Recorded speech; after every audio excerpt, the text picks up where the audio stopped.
goal on the 15. Feldman, 104 tackles. Now, the play was a sack, but 104 tackles, number 2 on the team. Kovar now 5 of 10 for 129 yards early. An uncharacteristic early Great Kovar day. 3rd and 15. 3rd and goal it is. Kovar back to throw again, being pressured, and he's brought down at the 30. By number 64, Craig Belcher, his 6th sack of the season.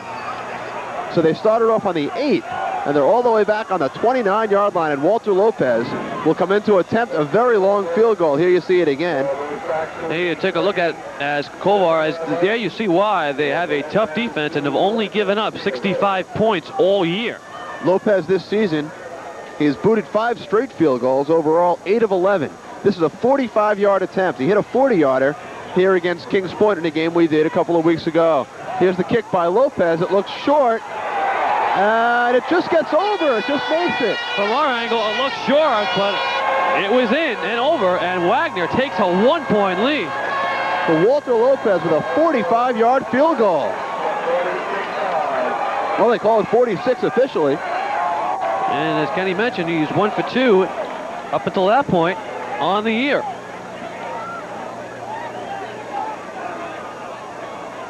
Check. In field goals from that distance, rather, we have it 8 for 11. Check that. He's 6'1", 187 freshman from Miami, Florida. Both kickers on Wagner, Lopez and Kugelman, are freshmen. We have another score. Ferrum is trailing Rhodes of Tennessee 10-0 after 1 quarter. Mike Scott, Doug Albertsman back for the Bombers. Lopez will kick it off from his own 35. Looks short, just made it over the goalpost. More angle. Last week in the Jet New England game, Pat Leahy kicked a long field goal of 46 yards, just like this one, 46 yards. Because it was that pouring. Hit the post, hit the crossbar, and went over. That was a tough game in the rain, and luckily the rain is supposed to hold off for this game. So that was set up by the 46-yard pass from Kovar to Walker. Lopez keeps this one away from Scott. Taken by Albertsman at the 10. And he's brought down at the 30-yard line, so a 20-yard return for Doug Albertsman. And Ithaca will take over 1st and 10 on their 30. They trail 9-8. Albertsman averaging 15 yards on the kickoff returns this season. Close to his average. Ithaca will operate again. Trailing 9-8. And as far as Ithaca is concerned, this is their 8th playoff appearance in 15 years, winning the championship in '79. Wagner, this is their 4th playoff appearance in 9 years. And Ithaca 13-6 overall in 19 playoff games. Wagner 4-2. Pasquale pitches it back. This time it's Mike Scott again. Picks up the first down and more. Finally pushed out of bounds at the Wagner 46. That extra yardage was because of McCaffrey making a great block. Kevin McCaffrey, a 6'4", 225 junior from Oakdale, New York, making a great block on Mark Smith. Let's take a look at it. That opened up that hole on the far sideline, near sidelines rather. Take a look at the block and they can pick it up. It was just at the beginning of that run as he turned the corner. 24 yards for Scott. There's an Ithaca player down in the field. I can't tell who it is. Looks like one of the linemen.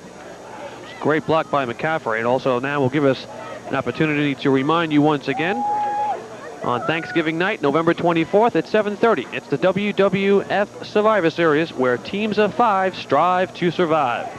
Only $19.95 if ordered by November 22nd, $24.95 November 23rd and 24th. Please keep in mind that only touch-tone phone computer orders will be taken on November 24th.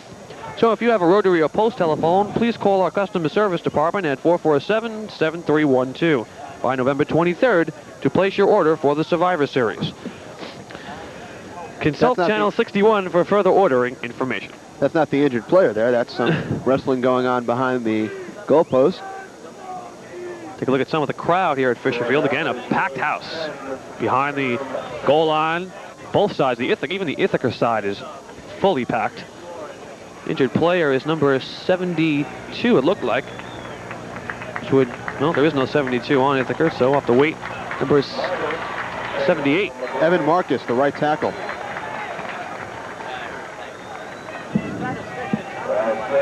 12:40 remaining. In this first half, 9-8. Wagner leading Ithaca. Mike Scott now with 41 yards on the ground. Ithaca with a 1st and 10 on the 41-yard line of Wagner. Handoff, Parker gets about 2 yards. Paul Parker now with 19 yards on 3 carries. Gordon Whiting, the third, in on the tackle again. 23 tackles on the season coming into this game. 5'10", 223 sophomore from Hackensack, New Jersey. Gain of only 2 on that last play. 2nd down and 8 on the 45. Wagner 9, Ithaca 8. 12:10 remaining. 2nd quarter from Fisher Field on the campus of Wagner College. Some confusion again, and a big hit by number 99, Troy Henry. That's twice now he's been on big hits and hurting the Ithaca offense. Troy Henry picking his moments again. Let's take a look at it as Henry getting in, and again a mix-up, or the mix-up obviously was caused because of Troy Henry. As soon as the ball was snapped, Henry was right in Tom Pasquale's face.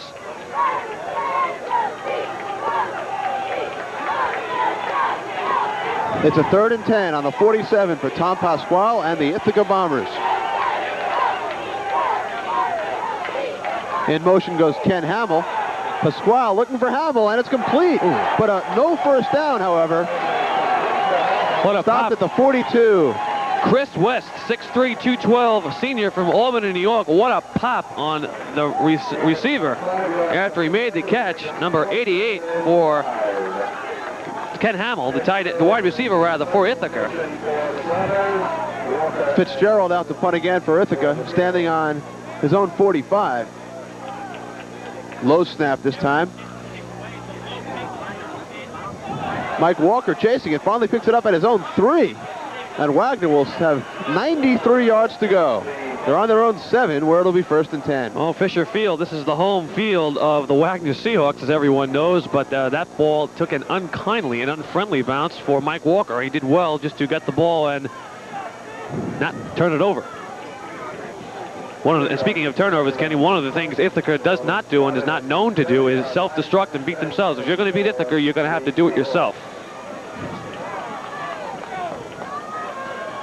So it's 1st and 10 for Wagner on their own 7. Underwood lined up on the goal line. Kovar back to pass in the end zone. And let's see what the call is here. A penalty for intentional grounding or a safety. Looks like intentional grounding. Flag was thrown. Kovar almost ran out of the end zone, which would have been a safety. He's been pressured all day long. He's been sacked at least, from what I can recall, twice. Take a look at the replay. They're going to call it intentional grounding. And he's saying being pressured by number 73, Ralph Jones. And they're going to rule it a safety. And Ithaca will take a 10-9 lead.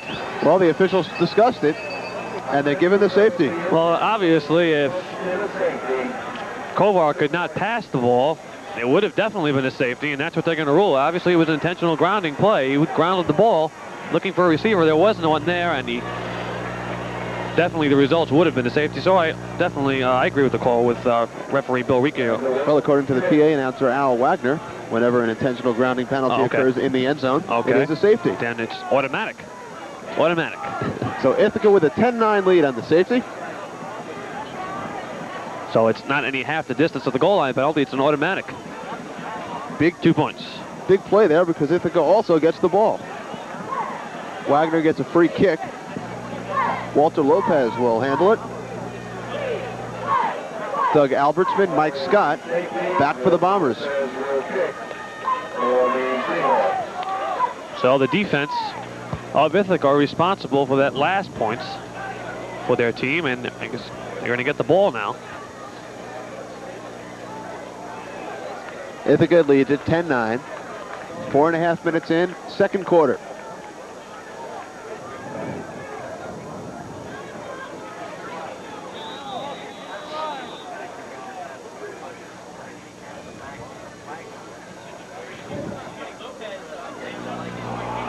Very short kick by Lopez.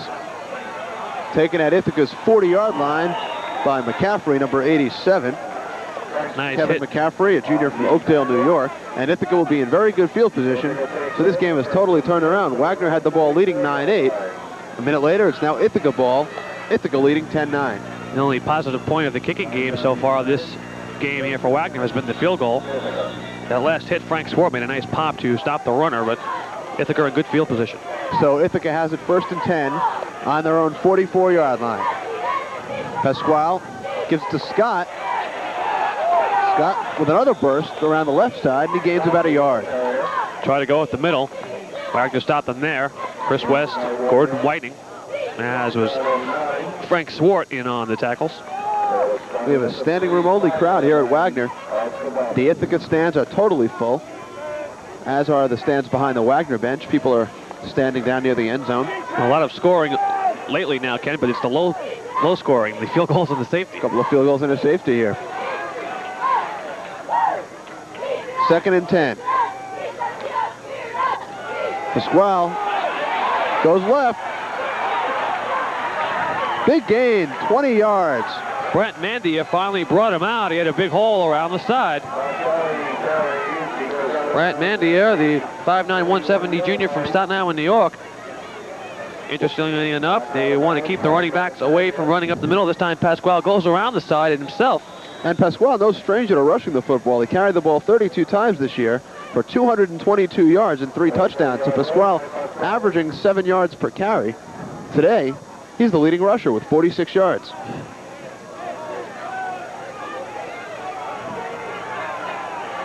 $25-yard gain, so it's 1st and 10 on the 31. Pasquale hands off to McLaughlin, gets up to the 24, gain of about 7 for Pat McLaughlin. So Wagner's ground game, defending against it anyway, is giving them problems right now. Ithaca on the ground, trying to do what they do best. As number 82, Scott Van Dyke, comes out. So the momentum definitely back with the Bombers following the safety. Dwayne Siebold comes in as the other flanker.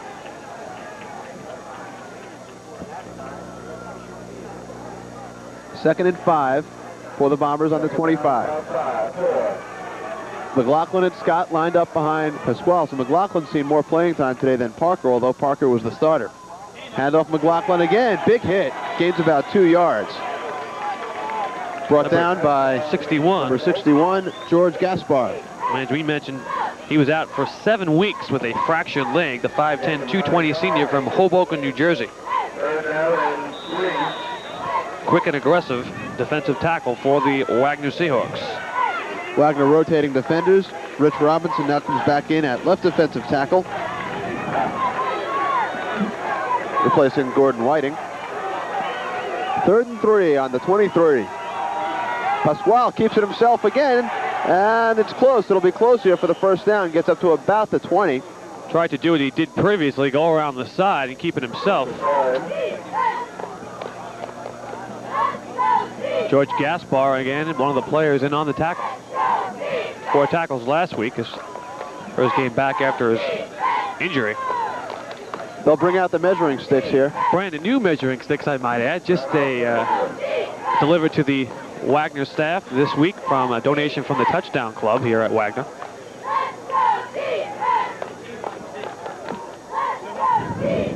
Gives us an opportunity to mention that now available is the memory bank. It's a process that pays your cable bill automatically. With the memory bank, your cable bill is always paid on time. For further details, ask your Staten Island cable representative.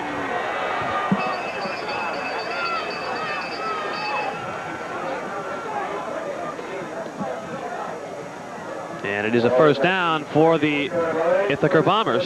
1st and 10, and at halftime, John will talk with Robert Deming, the athletic director at Ithaca, and I will speak with John Valenti of Newsday, who has covered the Seahawks for the last couple of years. He went to the Amos Alonzo Stag Bowl last season in Phoenix City, Alabama, the championship game.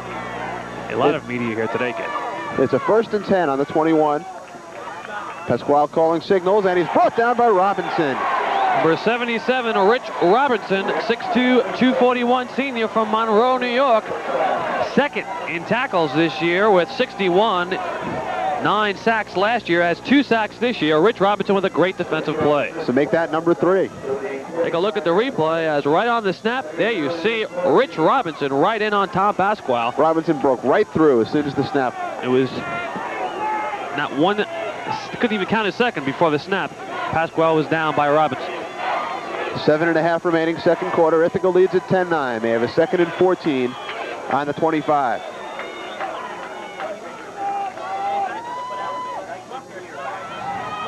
Long count that time. He faked the handoff to McLaughlin, looking deep, and we could have a penalty call there. Perhaps he just tripped. It looked like number 81. Scott Barker, the flanker, was tripped up. I think he just ran into the Wagner cornerback. Minor argument from Barker. Barker, 6'1". He was on about the 5-yard line, and he just went down. Junior, 6'1", 201 from Rochester, New York. So it's a 3rd and 14 on the 25. We've already seen a long field goal today. If Ithaca can't get the first down here, we could see another long one. Wind is not really a factor. If any wind is blowing, it's at the back of Ithaca. And now the first time out of the game, it's by the Ithaca Bombers. Ithaca leads at 10-9. We haven't really had a chance to talk about Jim Butterfield, the Ithaca coach, but he's one of the best coaches in Division III history. Butterfield took over in 1967, and he has a record of 160 wins, 59 losses, and 1 tie. Staten Island Cable is pleased to announce the addition of pay-per-view programming for our cable subscribers. Now available on cable's channels 62 and 63, our Viewer's Choice services will bring you recently released movies, exclusive sports, events, and much more. Tune to channel 61 to find out how to order events and what's coming up.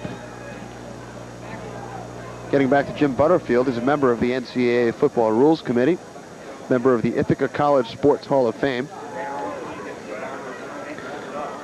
the 8th Ithaca coach and the winningest coach in Bomber history. The 2 very successful coaches here. Walt Hamline, the Wagner coach, with a record of 70, 14, and 2 in 8 years, an .825 winning percentage. The team has made 6 playoff appearances under Hamline, and they've had a winning season all 8 years. 3rd down and 14 for Ithaca on the Wagner 25. Ithaca 10, Wagner 9 in this ECAC and NCAA Division III Eastern Regional semifinal. Ithaca has more games in the playoffs played and seasons participated in the playoffs. The only team more than them is the Augustana College. On 3rd down, Pasquale drops back. Over the middle, incomplete, no penalty. Intended for Mike Scott. Defensive play by number 27, Brett Mandier. And we will see a 40-yard field goal here by the freshman out of Miami, Florida, Matt Sullivan. He's hit a 50-yarder this year. Overall, he's 7 for 12 on field goals. And 2 last week, 1 from 34 and 1 from 31 yards out. And he set the school record for points by a kicker, 55. The previous mark was 45. Hofstra leads Cortland State 6-3 now in the second quarter, by the way, in the other Eastern game. Kenny providing us with instant updates. This is a 42-yard attempt. The kick is up, way short. Way short. So Wagner still trails only by 1, 10-9. In 1980's game, you mentioned the halftime score was 13-10, but that was no indication of what is taking place today. Wagner is definitely playing much better here than 1980. Different players. This is the most successful senior team as far as the Wagner Seahawks are concerned. That was also the first round of the NCAA playoffs in 1980. A snowy afternoon. Ithaca beat Wagner 40-13 at Ithaca. They went on to the Amos Alonzo Stagg Bowl and were defeated by Dayton 63-0. Wagner with 1st and 10 at the 25. Now handoff Underwood, gets about 4 up to the 29. Brought down by number 31, Dan Feldman, who made a big defensive play earlier. And Kovar's got to watch it now. He's been pressured all day. Feldman, number 2 with 104 tackles on the Ithaca team this year. Number 62 is down. As you can see, it's Rich Smith. Look at the Wagner huddle.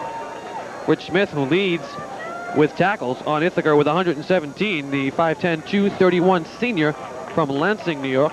Smith leads the team with 117 tackles and 7 sacks. He had 12 tackles last week. Led the team also last week. And is one of the tri-captains of the Bombers. So they're known for that defense. 2nd and 6 on the 29 for Wagner. They trail at 10-9.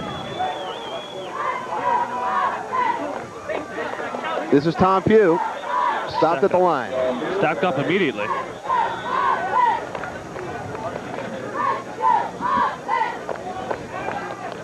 Tom Pugh and Terry Underwood have shared the workload today. Pugh with his 4th carry, Underwood with 8. Kovar, when he needs the big play, as Wagner, when they need the big player, it's been in the air. Big 3rd down and 5 here for the Seahawks. Ottaviano and Keith Johnson come out.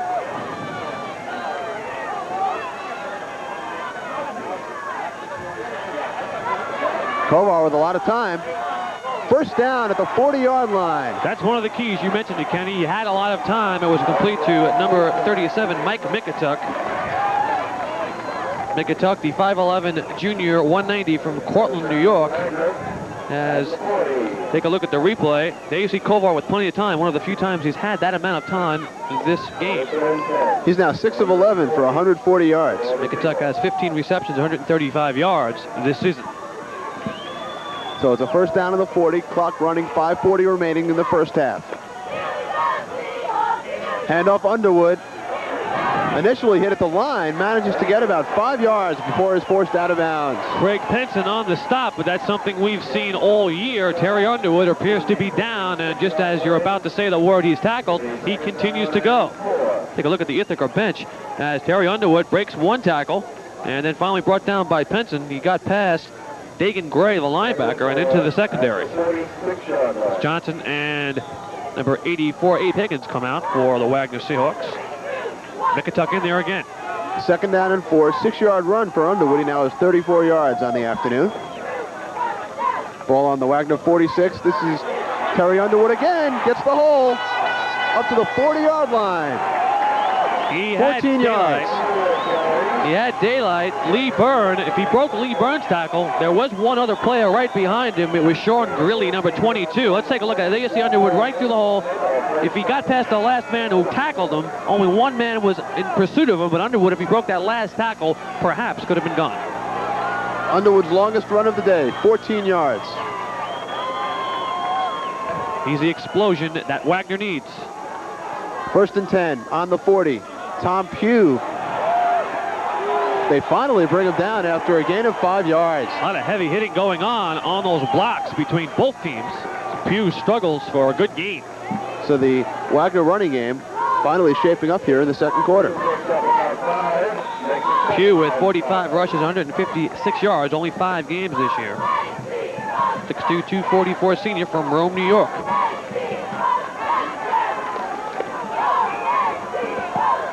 Second down and 5 on the 35. Kovar hands off to Underwood again. Tripped up. Diving through the middle for 3 yards. Be close to the first down. 4:20 remaining. 10-9 Ithaca in our opening round NCAA Division III Eastern Regional. Here it is a Fisher mouthful. It's a third down and 2. A mouthful. I didn't even stumble, Ken. Third down and 2 on the 32. Mike Walker lined up wide left along with Mike Mikutuk. Underwood and Pugh are behind Kovar. Under 4 minutes remaining first half. This is Underwood. On the second effort, he might have broken the plane of the 30. We'll have to wait and see. Craig Belcher, one of the players in on the tackle. Belcher, 6'0", 235 senior. The crowd yelling for them to go for it.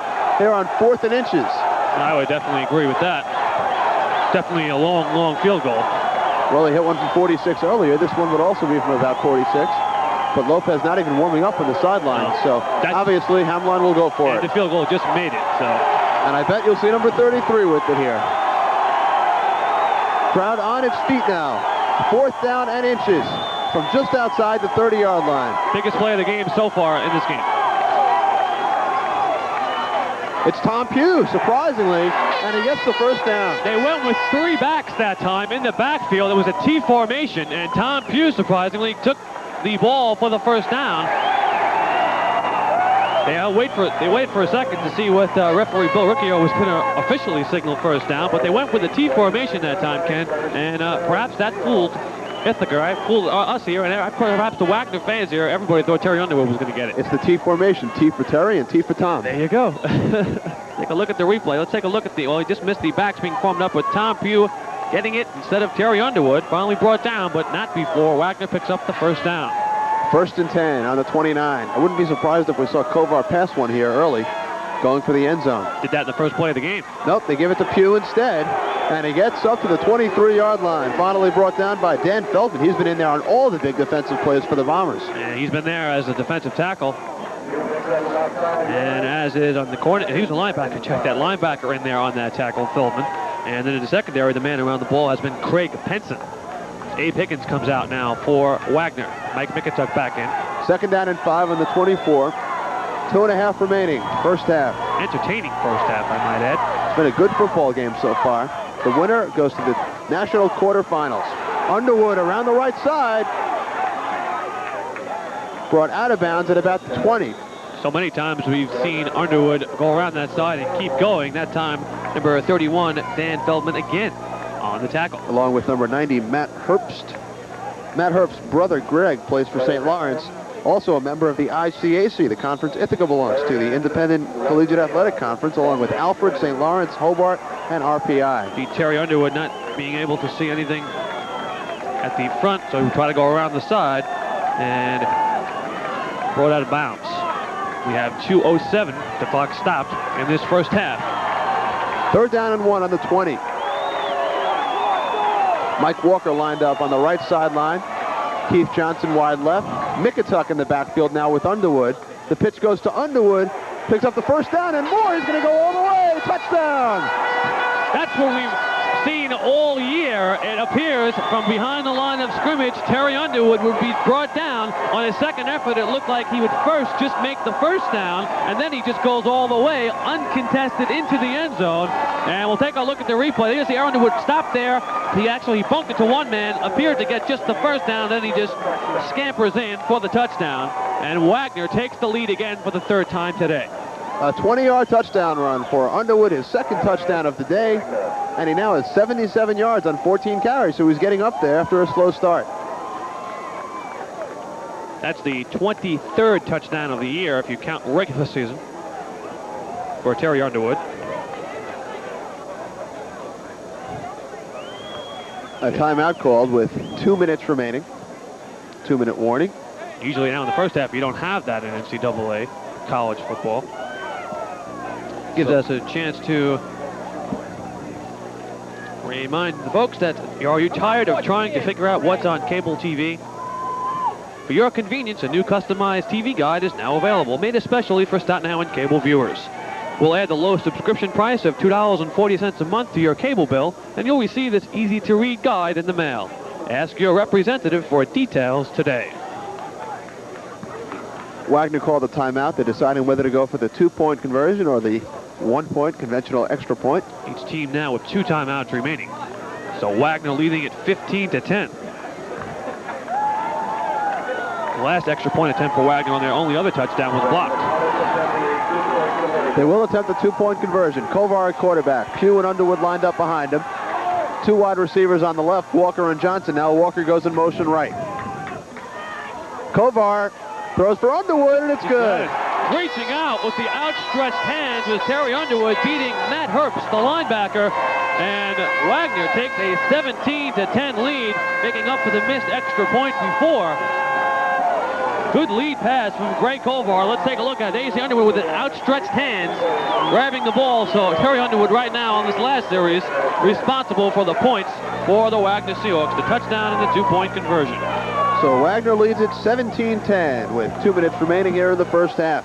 It's been a very well-played first half. Close game, one of our few close games we've covered here at Fisher Field that Wagner has been involved in. Ithaca scoring 8 points in the first quarter, Wagner with 6. Second quarter, as we're still in it, Wagner now with 11 points to 2, the safety for Ithaca.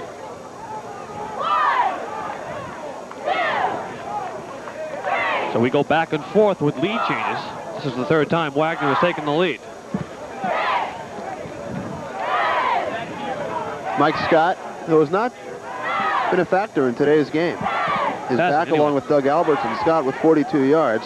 But Pasquale, the leading rusher, with 50 yards, including that 13-yarder and the 25-yarder. Around the side, which is what Wagner wanted to do, but not for the quarterback to do that. They keep it away from Scott again. Albertsman takes it at the 17, up to the 30, across the 40-yard line. Doug Albertsman with a big return up to the 45. So Ithaca in good field position with 1:53 remaining here in the first half. They trail at 17-10. Well, they want to keep it away from Scott, Ken, because he averages on kickoff returns and leading the team with 29 yards per kickoff return. But Albertsman averaging 15 yards per return with a good return there. And with 1:53 remaining, Ithaca in good shape at their own 45. McLaughlin and Scott lined up behind Pasquale. The wide receiver to the left side, Scott Van Dyke. To the right side, it's Ken Hamill. 3 wide receivers now for the Bombers. Pasquale goes back to pass, blocked by Chris West. And if he caught that, he would have gone all the way. Another one. That wasn't a case of him seeing the end zone. He just couldn't get the ball totally. Nice putting up his hand. Nice try to get it. Now let's take a look at Chris West deflecting that ball and almost bringing it down for 6. Happy he knocked it down, but mad that he didn't catch it. 6'3", 212 senior from Albany, New York. Good size and speed. Known to excel against the run, but that time doing well on the pass play. 2nd down and 10 on the 45. So Wagner showing blitz here. Handoff Scott. Gets the first down and more up to the 35-yard line to the 30. A 25-yard run from Mike Scott. And Ithaca in good field position. Chris West was blitzing around the right side, but Pasquale gave it off to Scott, and he had the hole straight up the middle, which is what they're dangerous and known to do. As you take a look at Scott with a big hole, finally brought down by Chris West. It was number 38, rather, Mark Smith on the blitz. And the clock stopped as the sticks were being moved. And now an incompletion by Pasquale, intended for number 81, Scott Barker. It was Mark Smith on that previous play blitzing, and West with that last tackle. Now the clock, as Kenny mentioned, will stop with 1:35. As Ithaca will try to come right back and stop any Wagner momentum going into the locker room with their last score. Momentum going back and forth. Ithaca had it after the safety. 1:35 remaining in the first half. 17-10 Wagner. 2nd and 10 on the 31. Pasquale back to pass again. It's complete to number 87, Kevin McCaffrey, up to the 23-yard line. 5 receptions, 56 yards on the season. The 6'4", 225 junior from Oakdale, New York, as the clock continues to run with McCaffrey staying in bounds. 3rd and 2, clock still running, 1:15 remaining first half.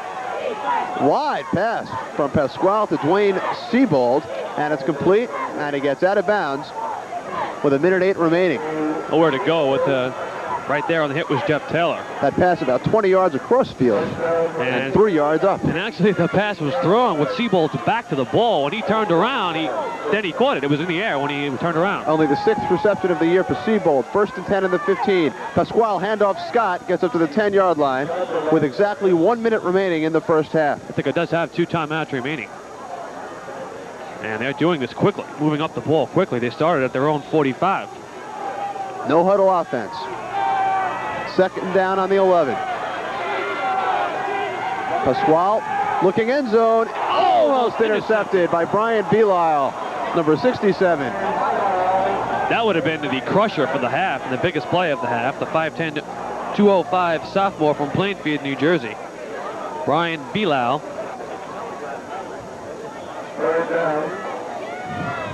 Number 1 in tackles this year for Wagner with 64. Although the positive point of that play for Ithaca is that the clock stops.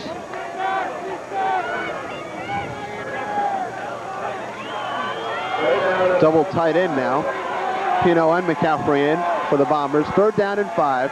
Pasquale fakes the handoff to Scott.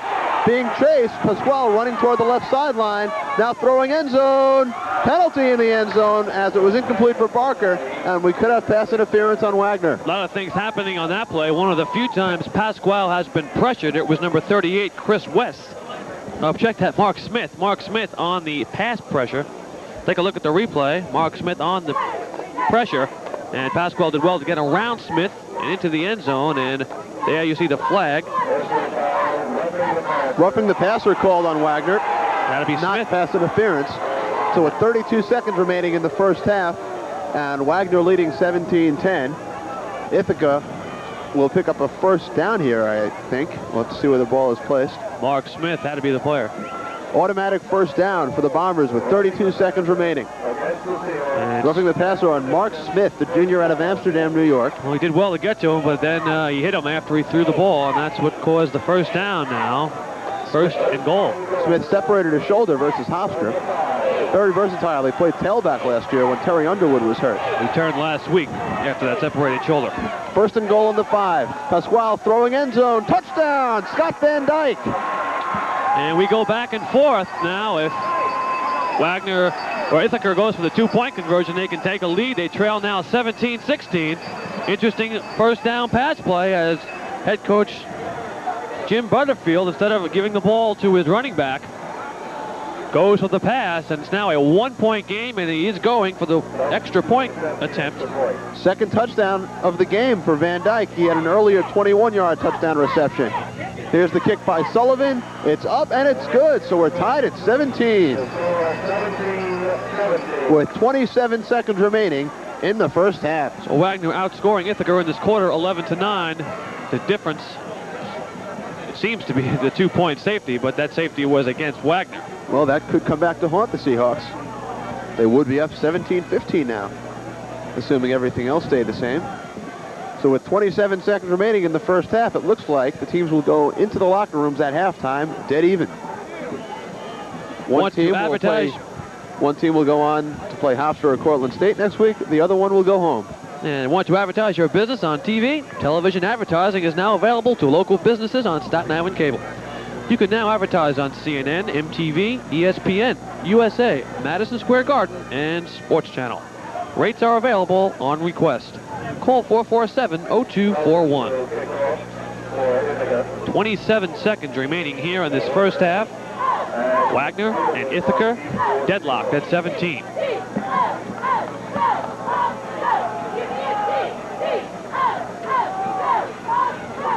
So we have 27 seconds remaining here, first half. Sullivan with the kickoff. They keep it away from Underwood. Taken at the 30-yard line by Willie McWilliams, and he's stopped at the 35. So Wagner will take over with 23 seconds remaining here in the first half. Williams averaging 24 yards per kickoff return this year. What's interesting to see what Coach Walt Hamline will go with here on only 23 seconds remaining. Perhaps a long pass to get in field goal range, if that's possible. Or will Wagner just sit on the ball with 23 seconds at their own 35? Wagner with 2 timeouts remaining. Mickatuck and Johnson, wide receivers to the left, Walker to the right. Underwood and Kovar lined up. Underwood and Pugh, I should say, lined up behind Kovar. Kovar drops to pass. Being pressured, and he's brought down by number 73, Ralph Jones. He had 5 sacks coming into today's game, one of the leaders of the Ithaca defense. And the clock's running. That could do it for the first half. We'll see whether Wagner calls timeout or not. 7 seconds remaining in the half, 5 seconds. And that will do it. That's the end of the first half. Wagner and Ithaca in this NCAA Division III Eastern Regional Semifinal. There are 16 teams still playing in Division III. These are 2 of them, and they're all tied at 17. We'll be back with our halftime festivities right after these messages.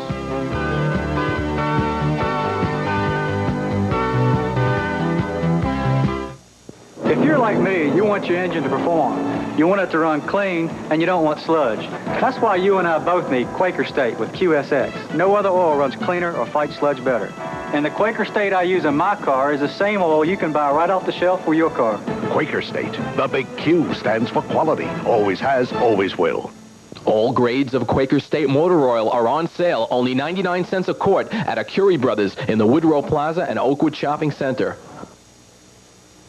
Isaac Dioro Jewelers has it all. A full assortment of gold chains, link necklaces, diamond cocktail rings, engagement rings, and much more at our outrageous low prices. The guaranteed lowest prices in all 5 boroughs. You can buy with confidence at Isaac Dioro Jewelers with our 4-day refund policy and our 1-year unconditional guarantee on all gold and diamond jewelry. So come to the leader, Isaac Dioro Jewelers. We treat you like gold. Boy, am I in trouble. I'd better call the general. I'm one of the generals at General Sewer Service. When you call, we come 24 hours a day, 7 days a week, because our only business is making your sewer and drain problems disappear. We serve you better for one simple reason. We want you to remember our name, General Sewer Service. When you call the general, you'll watch your troubles disappear. Look for General Sewer Service in the white pages. Hi, I'm John Stallings of the Wagner College Athletic Department. Through the years, Westerly Savings and Loan has been great to the school, really terrific in the support of our athletic programs. And you can be sure that Westerly will give you the support you need to reach your financial goals. From highly competitive CD rates to a wide range of mortgage plans for its neighbors in the metropolitan area. For over 95 years, Westerly Savings, the right direction. Westerly Savings and Loan, member FSLIC, equal opportunity lender. John Tastiello back here at Fisher Field. We're at halftime between the Ithaca Bombers and the Wagner Seahawks in the opening round of the NCAA East Regional Playoff Division III. And we're with Ithaca Athletic Director Robert Deming. And Robert, first of all, your opinion of this year's Ithaca football team. Well, I've been at Ithaca since 1980, and I think this is one of the top two best teams that we've had since 1980, in my opinion.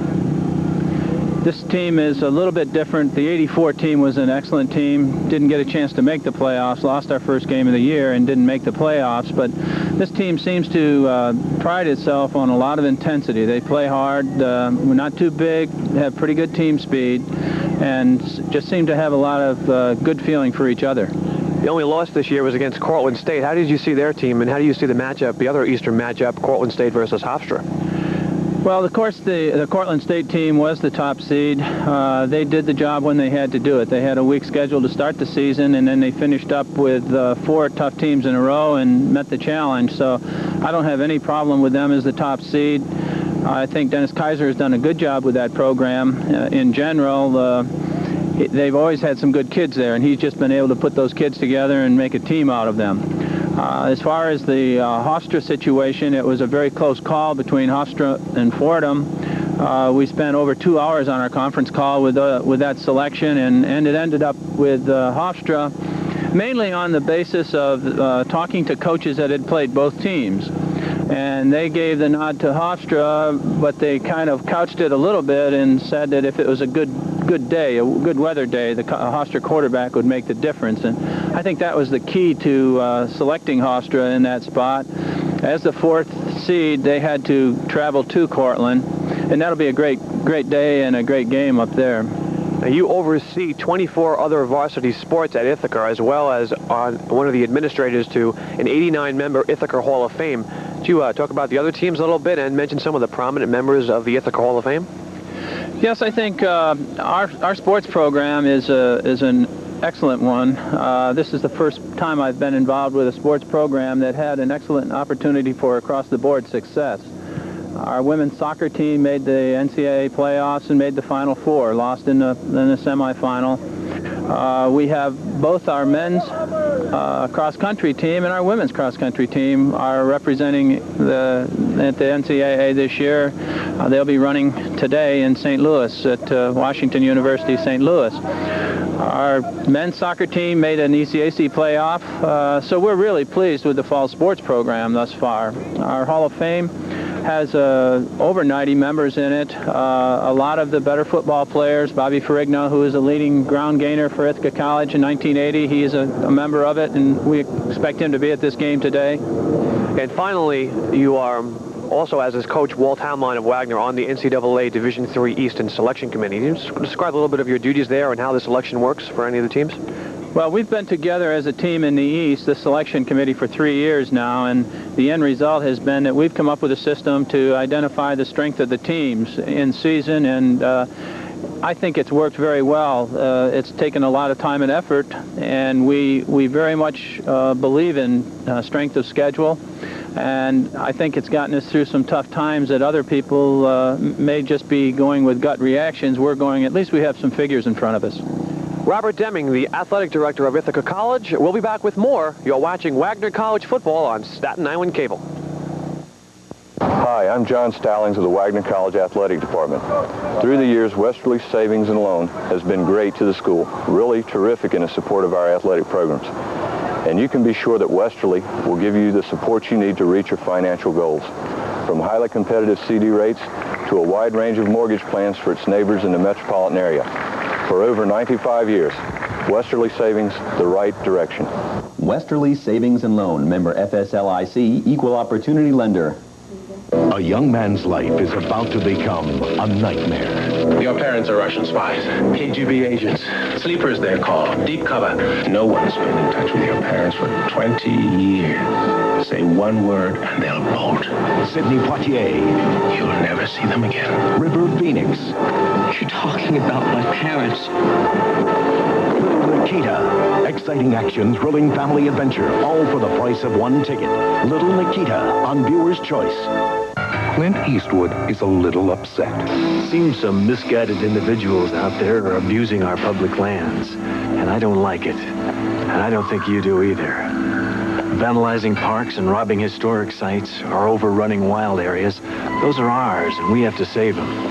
As I see it, these clowns can either clean up their act or get out of town.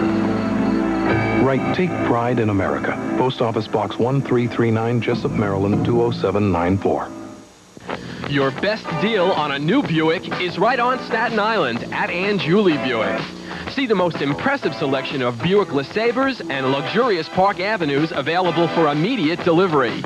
Enjoy spectacular savings on the Buick Century and the sporty new Buick Regal starting as low as $10,900. The greatest selection, the best service, and the guaranteed lowest prices are on Staten Island at 201 Bay Street, Ann Julie Buick.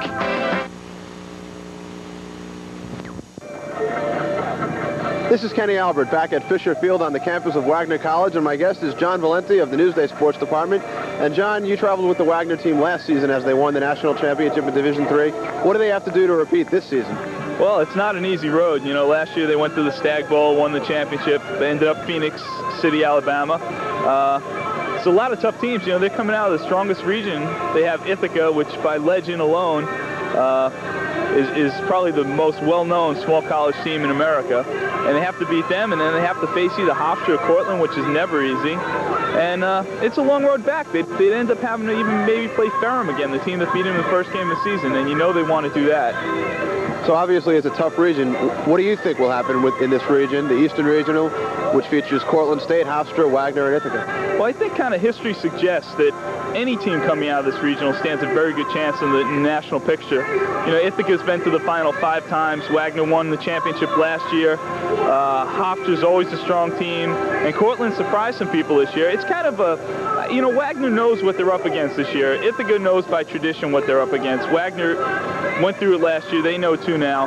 The last time these teams met was 8 years ago, and it was no contest. Ithaca blew them out. I think we're going to see a little we've seen a little different game today. You know, you know what you're going to see. Now today it's a battle between the two number 33 running backs, Mike Scott and Terry Underwood, and you've seen Underwood play this year. What do you think of him? Terry, you know, Terry doesn't impress you that much when you watch him play. You had been there when he ran for 363 yards. The next week we went out, saw him in a game, and he looked like he did nothing. And when the game was over, he had 157 yards, 5 catches for 58 yards. He was all over the field. He threw a block against the post guy that knocked his helmet flying and knocked the guy down for like 5 minutes. He's a complete player. He can catch the ball out of the backfield, he can run, and he'll surprise you. If you don't, you know, he'll lull you to sleep, and then all of a sudden, bam, he'll break a 70-yarder on you, and you've been beaten. Now, they always say it's always tougher for the second championship. The Lakers had a tougher time winning the second in a row. They say it's tougher the second time than the first time. Wagner has to win 4 games to repeat. What do you think their chances are? Is it tougher the second time? Well, of course. You know, you look at the odds. I mean, everything has to fall into place. You know, you have to get the right teams, the kind of teams you can beat. But when you know what you're up against, and these guys do, and they have talent. I mean, they have Terry Underwood, who's probably the best tailback in America. They got a quarterback who can throw the ball. I think they can do it. Now, we're taping this before the game. Obviously, this will be played at halftime. What's your prediction for today's game? That's a good question. I think it's going to be real close. I think maybe Wagner by 3 points. So coming up, the second half, the Wagner Seahawks and the Ithaca Bombers. Most people think commercial banks are all alike. Well, that just isn't so. For one thing, Gateway makes loans to new businesses. Most big New York commercial banks don't. And with 4 locations, Gateway conveniently serves all of Staten Island. So call for our brochure, or better yet, come in and see for yourself. There really is a difference. Gateway State Bank, Dongan Hills, St. George, Eltingville, and West Brighton. There really is a difference. Recently, DuPont discovered people with great carpets had to make great saves.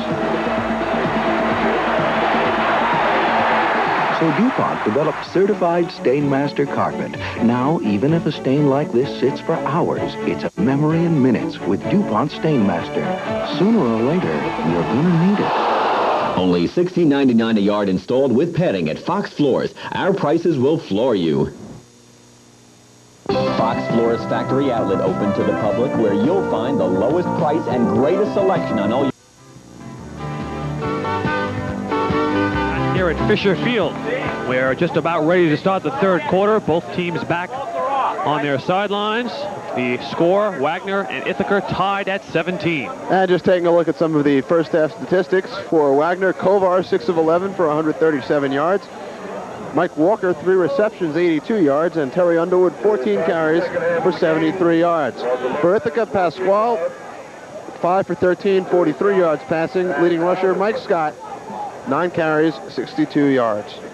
It'll be Walter Lopez kicking off, as Mike Scott and Doug Albertsman will be back to receive at about their 10-yard line.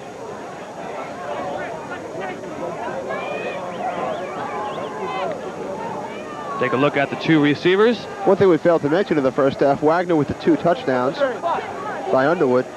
Before the game, the Ithaca defense allowed only 8 touchdowns all season in 10 games.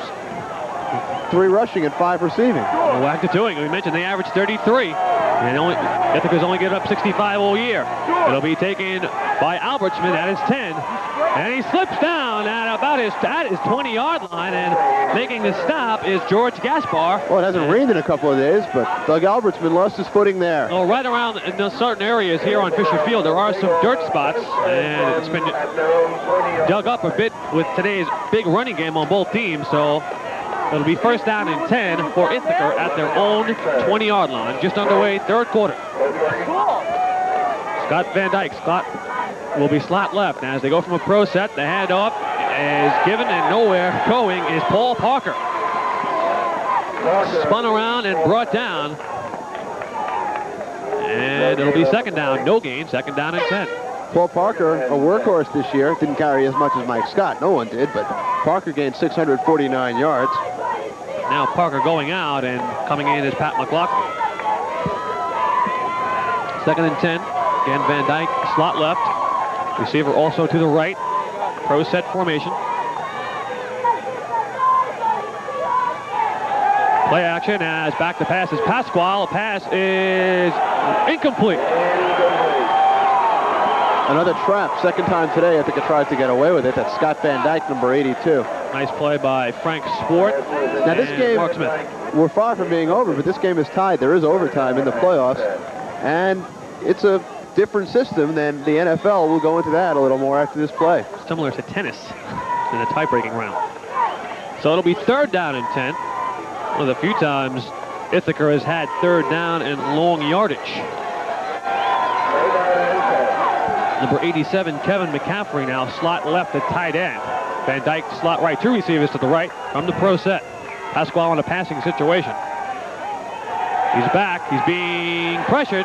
That's Rich Robinson. And down goes Pasquale. Rich Robinson in on the sack. Good block earlier by Pat McLaughlin, but it was 2-on-1 as Robinson and Hargrove were going in. McLaughlin with the initial block, but Pasquale could not escape the pressure. Robinson and Chris West here. Robinson pick up the second sack of the game, Ken. Punting situation for John Fitzgerald. 4th sack of the year. Oh, but we have a holding call on Wagner, so that changes it all. And we only had 3 penalties in the first half. In the first half, Ithaca with 1 penalty, Wagner with 2. Penalty, I don't believe that was after the play. I didn't see any flags on that sack. Take a look. And it might be. So just like the safety, another play that could turn the momentum here. So instead of a 4th and long punting situation, it's a first down for the Bombers. A late call. Did not see any flag go down at all on that play. So Ithaca will keep it.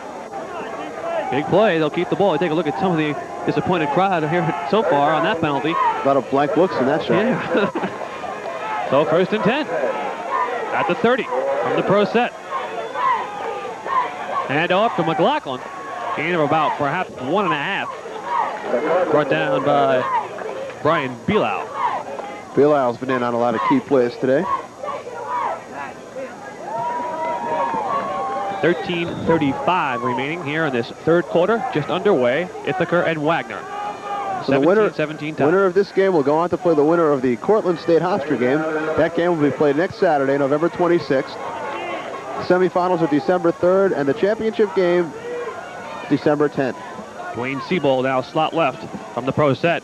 Wagner getting back from being offside. The handoff. Number 33, Mike Scott. Gain of about 2. It'll be 3rd down in about 4. Scott's really unbelievable. There's only 5'6", but he's the 4th career rusher at Ithaca with 2,106 yards. Became the 3rd Bomber ever to rush for 1,000 yards in a season this season. Only 5'6". He's quick. 2 inches shorter than Terry Underwood. 20 rushes, 223 yards, 2 touchdowns last week versus Washington and Jefferson.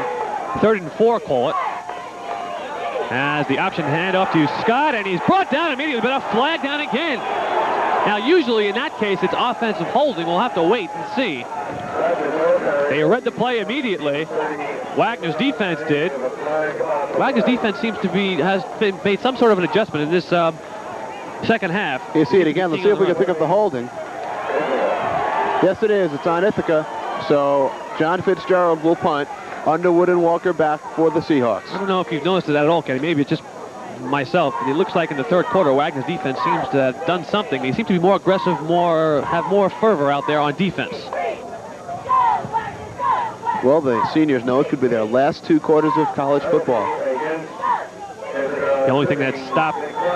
Clipping is the call, not holding. The only thing that stopped Ithaca, Wagner's tough defense on the first series was the penalty. That gave Ithaca the 1st down. But now that penalty on Ithaca, only 5 penalties in the game. Back at about their 25, you see the receivers, Mike Walker and Terry Underwood. Now Underwood trying to inch up about his 28. Fitzgerald back to punt. Underwood will take it at about his 30 and out of bounds. Only a 33-yard punt. That number's come up a lot today. It's Underwood's number and it's Scott's number. 33.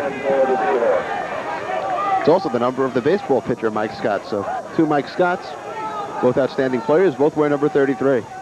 So with 12:21 remaining in this 3rd quarter, Wagner will operate for the first time here in the second half.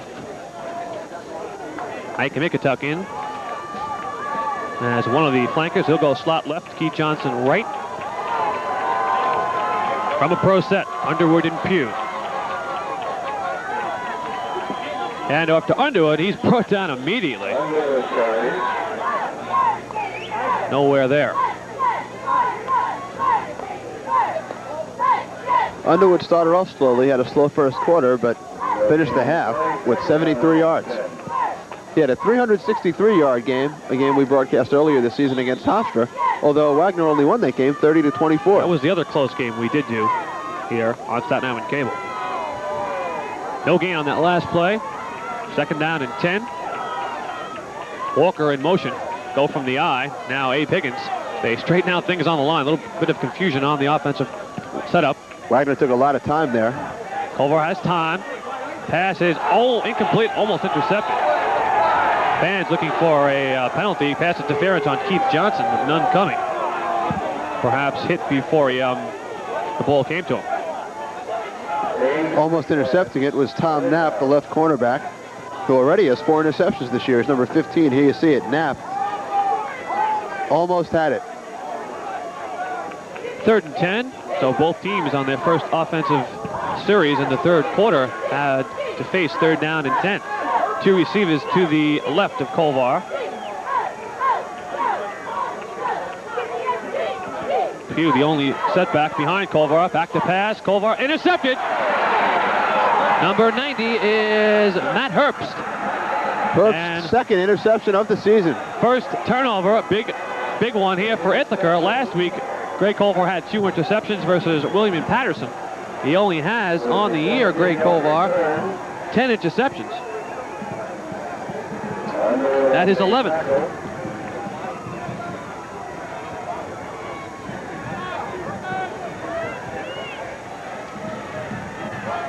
Ithaca takes over, first and 10 at the 28-yard line off the field. First down and 10 at the 28-yard line. Receiver to the left is Scott Van Dyke. Bombers in great field position as it's a long pass on first down. Is intended for Van Dyke, incomplete, and they're going to call pass interference on Frank Swart. Swart looked like he almost made the catch for the interception. Looks like he had his hand out, just deflecting the ball. Flag is down. No, it's going to be offensive pass interference according to the Wagner players. Wait for the official call by Bill Riccio. It is on the Bombers. So from what we saw, Ken, it looked like Frank Swart had his hand on it, and it was, let's take a look to see if Van Dyke held Frank Swart. Scott Van Dyke here going for his 3rd touchdown reception of the game. Quick flag, so must have been obvious down there in the end zone. Decisive call by Bill Riccio, the referee. And that's going to be a 15-yard penalty, bringing the Bombers back to the 48-yard line of Wagner. Second down and 25. You see the sideline of Wagner, defensive coordinator Mike Walsh with the headsets on. Second and 25 from the pro set. 2 receivers to the left. Hand off to Mike Scott. Tries to get around the corner. Gets away from one tackle, and he's brought down after... No, now he's brought down. He stayed on his feet. Finally brought down the 3rd time. He broke about 2 or 3 tackles. Number 19, Chris West. Well, the initial hit was made by Mark Smith, but Scott, at 5'6", ran over the 5'10" Mark Smith. Watch Smith, number 38.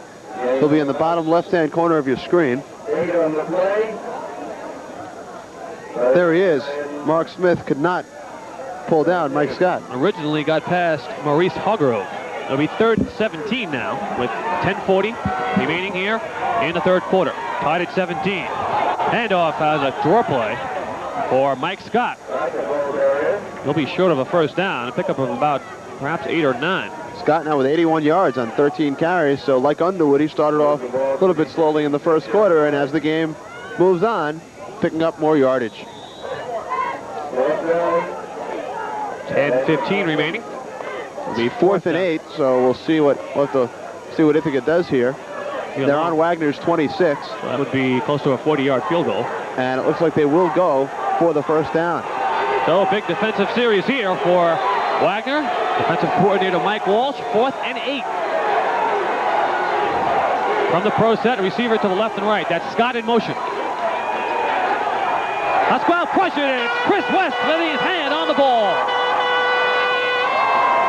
Senior 6'3", 212, senior from Albany, New York, making the big defensive play. Now you'll see it again. He didn't have much time. He saw West pressuring him, and Pasquale had to get rid of it. And West jumped up those long arms of his, just knocked it down. So Wagner takes over, 1st and 10 on their own 26.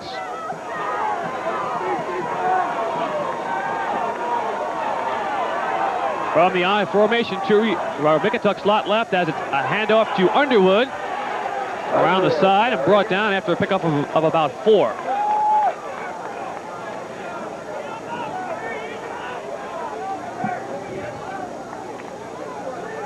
See, number 33, Terry Underwood, 5'8", 185, senior from Cliffwood Beach, New Jersey. He's done it all this year. He's a 3-time All-America. Will most probably become a 4-time All-America this season. 154.8-yard career rushing average for Terry Underwood. From the eye again. This time to Pugh as Kovar slipped on the handoff. Straight up the middle, perhaps a gain of 2. Be 3rd down and call it 3.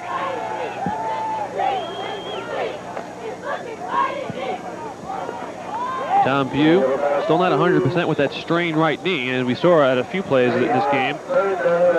Mike Mikatuk, the split end, lining back behind, in front of Terry Underwood, rather. 8:40 remaining, third quarter. Ithaca and Wagner. Wagner taking a lot of time in the huddles. They don't have a 30-second clock scoreboard, but they must have come close to a couple of delay of game penalties. 3rd and 3, 2 receivers to the left of Kovar. Now, perhaps too much time. Kenny, you called it, Kenny. That'll drive him back 5 yards. It'll be 3rd and 8. We saw them with some confusion on the line, some having problems coming out of the huddle. And we'd like to remind you that this program is authorized by Staten Island College and Staten Island Cable and Wagner College solely for the entertainment of our audience. Any reproduction, rebroadcast, or other use of the pictures, descriptions, and account of this event without the express written consent of Staten Island Cable or Wagner College is prohibited. So it'll be 3rd and 7 now, the scoreboard says. If it was a 5-yard penalty and 3rd and 3 before, it should be 3rd and 8 as Kovar's back to pass. He's being pressured, and he goes down. Number 62, Rich Smith, who leads the team in tackles, that time with a sack. He also leads the team in sacks. That's number 8. So Kovar will be forced to punt here once again. The 4th time Kovar has gone down. Take a look at Kovar right there. As soon as he had the ball, scrambling to the left, Smith in on him. So both teams unable to score on their offensive possessions here. That kick is almost blocked as it's taken at the 50 by Scott Van Dyke. He slips down at about the 49. And he's safe at the 49-yard line. That's what it looked like. As Ithaca will take over again on a good field position. Gives us a chance just to let you know that our Thanksgiving holiday hours will look like this. A Thursday, of course, Thanksgiving Day, both offices will be closed. Friday the 25th, the cable store open from 9 to 5. The customer service department is closed. Saturday and Sunday of the holiday weekend, the cable store and customer service will be closed. As we go, 1st down and 10 for the Bombers, as it's a handoff to Scott up the middle, around the side, perhaps a pickup of about 4. Scott carries. As you take a look at some of the crowd. Gain 3 yards. And 2 other enterprising young men doing Future their Wagner thing. football players. Lining up in a Scott's their yardage, own formation. Scott's yardage now up to 85. He's approaching that 100-yard mark. Last week he had 223 yards. Pickup of 3, 2nd and 7 from the pro set. Receivers to the right and left of Pasquale. The handoff to Scott again. He's still on his feet. And he's knocked out of bounds by Mark Smith. 20-yard run for Scott. Reminiscent of a Terry Underwood run. Number 33, as it appears that he stopped and down. He continues to go. Second time this quarter we thought he was down. He just about had one knee on the ground there, but he stayed up, finally pushed out of bounds by Mark Smith. Bombers have had great field position throughout this game. Stingy defense here in the second half, though. It's still 17 apiece. 1st down and 10 from the 27 of Wagner. Van Dyke's lot left as Pasquale keeps it. He appeared to be either confused again or kept it himself, as he did a 360 at the line and turned around and ran for it. Well, last week Pasquale started his first game since the season opener. Pasquale scored Ithaca's first touchdown in a 5-yard run. Then he was injured with a hip pointer. Todd Wilkowski came in, and he hurt himself in the second quarter. Sprained his knee, displaced kneecap. To the 3rd stringer, Jim Gibbons came in. So Ithaca forced to use 3 quarterbacks through the first 3 quarters last week. And 2 of the 3 not 100% healthy, as is Pasquale now on 2nd down. As Pasquale will keep it, crosses the 20, he'll be close to the 1st down. About the 15-yard line. 5:50 remaining here in the 3rd quarter.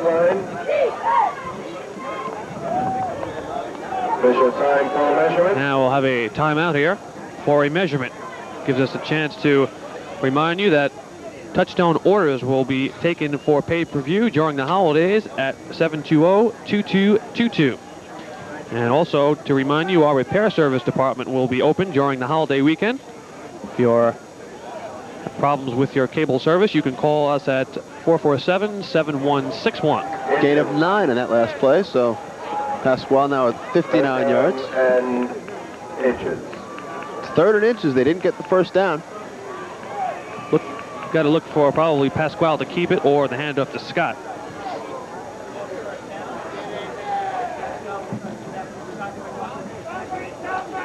Coach Walt Hamline and his Wagner Seahawks trying to defend their national championship. It's always harder to win the second than the first, as I talked about with John Valenti of Newsday at halftime. Everybody's out for you. So defensive play here. They're going to call it 3rd and 1 on the scoreboard, but it's less than that from a pro set. One receiver to the left, and Pasquale did keep it, and he'll pick it up. Pasquale keep. Across the 15. So it'll be 1st down and 10 at the 13-yard line of Wagner.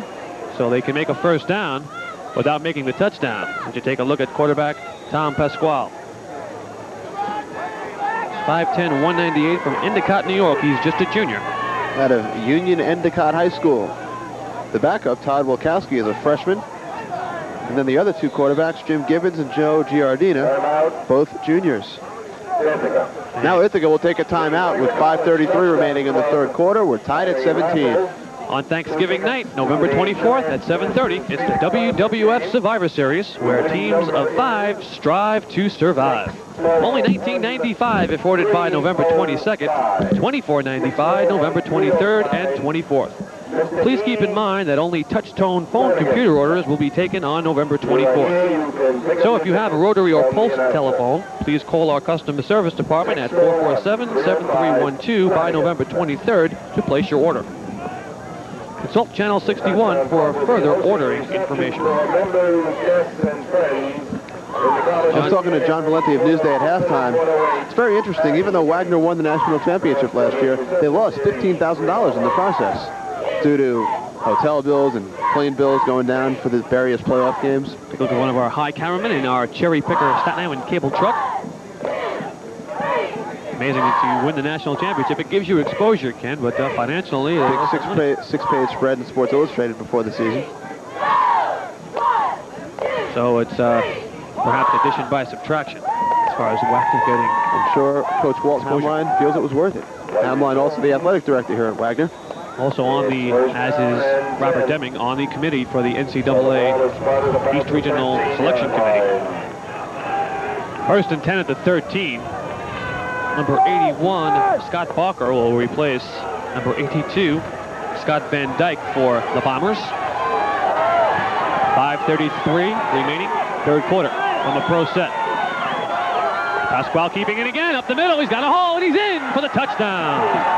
Well, Tom Pasquale scored 3 touchdowns during the regular season, and now he has the most important touchdown of the season so far for Ithaca. They now lead 23-17. You see it again, a 13-yard touchdown run for Pasquale. 3 straight plays in the last 3 plays for Ithaca, and it's been kept by quarterback Tom Pasquale. Matt Sullivan for the extra point. The extra point attempt is good. So Ithaca with a 24-17 lead with 5:29 remaining in the 3rd quarter. Tom Pasquale now with 1 touchdown run and 2 touchdown passes, both to Scott Van Dyke, one of 21 yards, one of 5 yards. Wagner opened the scoring on a Terry Underwood 5-yard run. Van Dyke made it 6-6. Ithaca took an 8-6 lead on the point after. Walter Lopez, 46-yard field goal, made it 9-8 Wagner. Ithaca took a 10-9 lead on a safety. Then Underwood and Van Dyke exchanged touchdowns in the 2nd quarter. And here with 5:29 remaining in the 3rd quarter, Pasquale, 13-yard touchdown run, puts Ithaca up 24-17. So the first points of this 2nd half.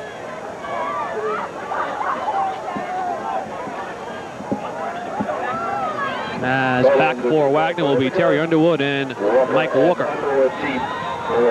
Kicking off will be Matt Sullivan. Line drive kick. Underwood. Across the 30. He's got a hole down the sideline to the 50, and is finally brought down by number 45, Todd Oakley. 46 yards for Underwood on the return.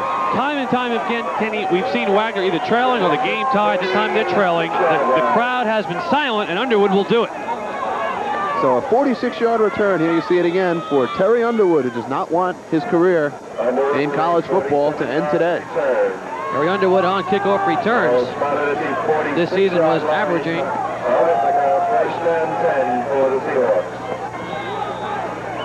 we have him. We'll get back to that in a second as Wagner will operate first down and 10. So every time Wagner needs the big explosive play, it's Terry Underwood providing it. First and 10 at the 47. As Underwood gets the ball, gets a hole to the 40-yard line. Interestingly, Wagner has not fumbled yet today. Last week against Washington and Jefferson, the Ithaca defense forced 6 fumbles. And only 1 turnover in this game. Official timeout now, player injured. The kickoff returns average this year for Terry Underwood's 22.1 yards on the kickoff returns this season. You see one of the injured Ithaca players down. 5:03 remaining here in the third quarter. 24-17 Bombers lead the Wagner Seahawks. Hofstra leading Cortland 13-10 in the third quarter in the other Eastern semifinal. There in the third quarter, Ithaca outscoring Wagner 7-0. So on the season so far in the third quarter, Ithaca has outscored its opponents 89-10. Amazing statistic. It's one of the Ithaca players still down. You see the Wagner side now. Back to the injured player. Tired of trying out to figure out what's on cable TV tonight? For your convenience, a new customized TV guide is now available, made especially for Staten Island cable viewers. We'll add the low subscription price of $2.40 a month to your cable bill, and you'll receive this easy-to-read guide in the mail. Ask your representative for details today. John Tassiello with Kenny Albert back here at Fisher Field. Opening round of the NCAA Division III East Regional. The people standing there equivalent to the people that watch Cub games from the top of the apartment buildings. Now that's a closed house. It's all boarded up, with fans having standing room only, having to go over there here at Fisher Field. There's one of the younger Wagner fans. It's the second time an Ithaca player has been injured. The other time it was Rich Smith, their leading defensive tackle. 24-17, the Bombers lead Wagner, with Wagner in great field position. Second down and 4 at the 40-yard line. Nice way to carry your youngster in the knapsack. That's the way Terry Underwood would love to run on the back of Tom Pugh. Speaking about Underwood, Wagner beat William Patterson last Friday night, 31-10, to close out their regular season. And on one of the... Actually, it was his final carry of the game, not one of his final carries. Underwood rushed for a 62-yard touchdown run. Now, 4 years ago, in the first game of his college career against William Patterson, Underwood ran for a 63-yard touchdown run. So you take Terry Underwood's 4 regular seasons. It started with William Patterson, and it ended with William Patterson. Started with a 63-yard touchdown run, ended with a 62-yard touchdown run. 4 consecutive 1,000-yard seasons for Terry Underwood. 1,809 yards this year. That was a new record.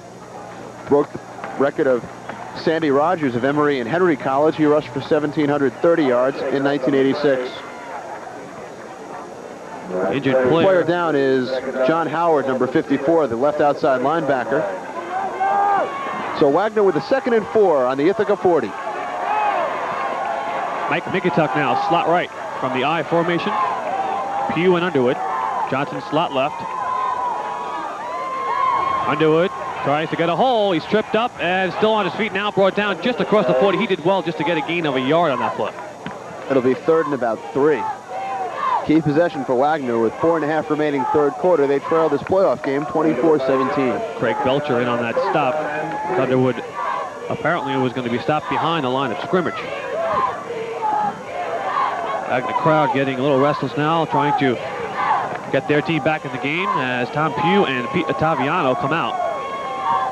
Keith Johnson now will go slot left. Mike Walker slot right from the I. 3rd and 3. Play action. Kovar complete to Mikutuk at the 30 and knocked out of inbounds, almost out of bounds, but the big play there, the first down. Big 16-yard gain to Mike Mikutuk. 5'11", 190 junior from Portland, New York. You see it again. Kovar to Mikutuk for Kovar. His 7th completion of the day. Tom Knapp in on the stop, and a good block by Mike Walker to give Nickatuk some extra yardage after the catch. Walker again now slot right, Johnson left from the eye. First down and 10 from the 25 of the Bombers. Underwood tripped up, still on his feet, still going. Underwood, touchdown, Terry Underwood. Incredible run. 25 yards on the touchdown run. Underwood's third touchdown of the day, and nothing can stop that man. I would like to count how many tackles he broke there. Let's count them together here. There's one in the backfield, two right there, the third one right there at the 5, and then in for the touchdown. Three tackles. Underwood has gone over the 100-yard mark. He has 111 yards and 3 touchdowns, which equals the amount of touchdowns on the ground Ithaca gave up all season before today. So the whole season in a capsule here on this one game. We mentioned both teams average around 32 points per game, and the kick is up and good. We are tied at 24. So each team scoring a touchdown here in this third quarter. And Kenny, perhaps it's appropriate now for to go into the tie-breaking situation, although we still have 3:33 remaining in the third quarter. Well, the way it works is, if the game goes into overtime here in the playoffs, after a brief consultation, the officials will select one end of the field for the tiebreaker. A coin toss will allow one team to take the first possession or give the ball to the opposing team. The offensive team will be given a 1st and 10 from the opponent's 25-yard line. Following a score, turnover, or failed 4th down, the other team receives the football at the same 25-yard line, 1st and 10, and it will be repeated until one team scores. Which would be interesting because on 4th down and a short field goal, perhaps both teams will go for the field goal, but if the team does not make any yardage from the 25, that would be the worst scenario, barring any losing yardage. It would be at least a 40-yard field goal, which would not be easy by any means. So we have 3:33 remaining here in the third quarter. The threes are up. We're tied at 24. Back for the Bombers at their 10-yard line will be Mike Scott and Doug Albertsman.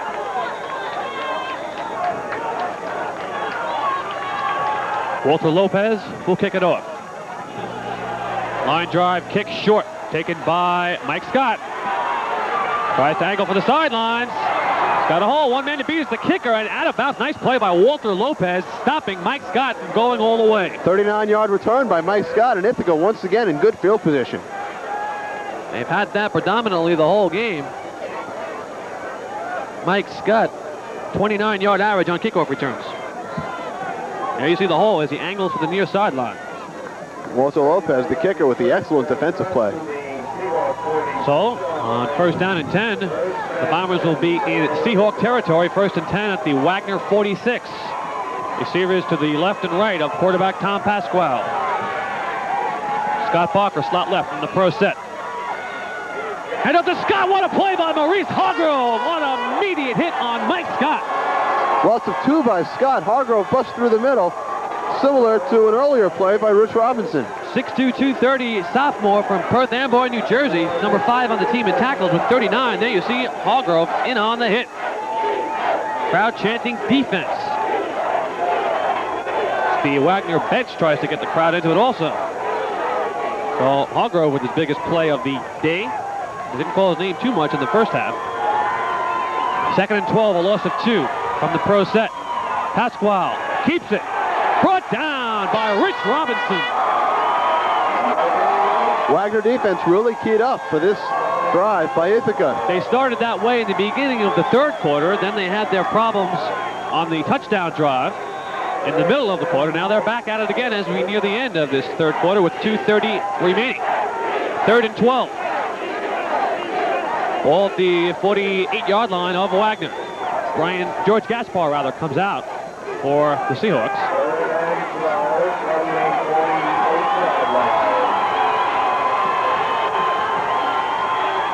Hand off to Scott on 3rd and 12. He's going to pick up the first down. 18 yards on that play by Mike Scott. A big first down for Ithaca. Brought down by Brett Mandia. What a call by head coach Jim Butterfield on 3rd and 12, giving it to Mike Scott on what looked like a draw play. Mike Scott now with 17 carries, 121 yards. Finally brought down, but not before he picks up the first down, and that has to deflate the defense and the fans here slightly, who were up, and they were playing well until that last play. 1:50 remaining, third quarter. We're tied at 24. What a game it's been. Doug Siebold now, slot left from the pro set. This time, handoff, going nowhere. Looks like Scott again. No, it was Pat McLaughlin on that carry. McLaughlin and Albertsman were back in the backfield. No gain, second down and 10. 1:20 remaining, third quarter. Siebold goes out. Scott Van Dyke comes back in. It's an interesting call by Jim Butterfield on 3rd and 12. It proved to be a big one. Rotating Parker, McLaughlin, Scott, and Albertsman. Minute 10 remaining now, third quarter. We're tied at 24. This is number 34, Albertsman, going nowhere. As number 99, Troy Henry, with his third big defensive play of the game. Albertsman has been on the kickoff returns, that time getting the ball from quarterback Tom Pasquale, and Troy Henry making the big stop. Be 3rd and 15. So now, on the previous long third down play, they went to the handoff. Let's see what head coach Jim Butterfield will do now. 38 seconds remaining, third quarter. 3rd down and 15 from the Wagner 36. Two receivers to the right from the pro set. Crowd chanting defense. This time Pasquale back to pass. He's being pressured. Over the middle, incomplete. 4th down for Ithaca. It'll be very interesting to see if they go for it now. Way out of field goal range. Ball in the 36. And they will punt. They will not go for it. John Fitzgerald into punt. Oh, it should pin Wagner deep, though, if it's a good punt. He'll angle for the sidelines with 22 seconds. Try not to kick it in the end zone, because then it would only be a net gain of 16 yards because the ball's on the 36. Back at his 10, Underwood and Walker. It's a high, good hang time. Good kick. And good kick, out of bounds at the 3. Number 22, Sean Greeley, will make sure it does not go in the end zone. And remember, last time Wagner had the ball deep in their own territory, Kovar was forced to intentionally ground it for the safety, which is the difference in this game so far. We're tied instead of Wagner being up 2. We could see the blitzing and tough defense now of the Bombers. So Coach Greg Kovar. Walt Hamline will probably try to hand off to Underwood a few times here and try to have him break down the sidelines. I don't think you'll see Kovar going back to pass here. And the teams will also have a long walk to the other end of the field at the end of the quarter. That's correct. 13 seconds left.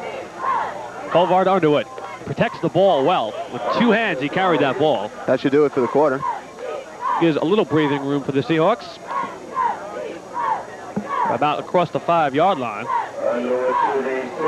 And that is the end of the third quarter.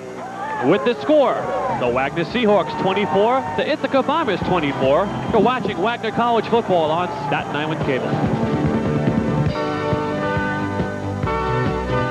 Set sail for a dining adventure. Lunch, brunch, or dinner. Discover the Windjammer Restaurant. Select from the freshest seafood or mouth-watering steaks. Enjoy live piano music in the Sea Loft Lounge. Windjammer's Raw Bar is a discovery all its own. Our private party room can accommodate up to 70 people. The award-winning Windjammer Restaurant overlooking Great Hills Harbor.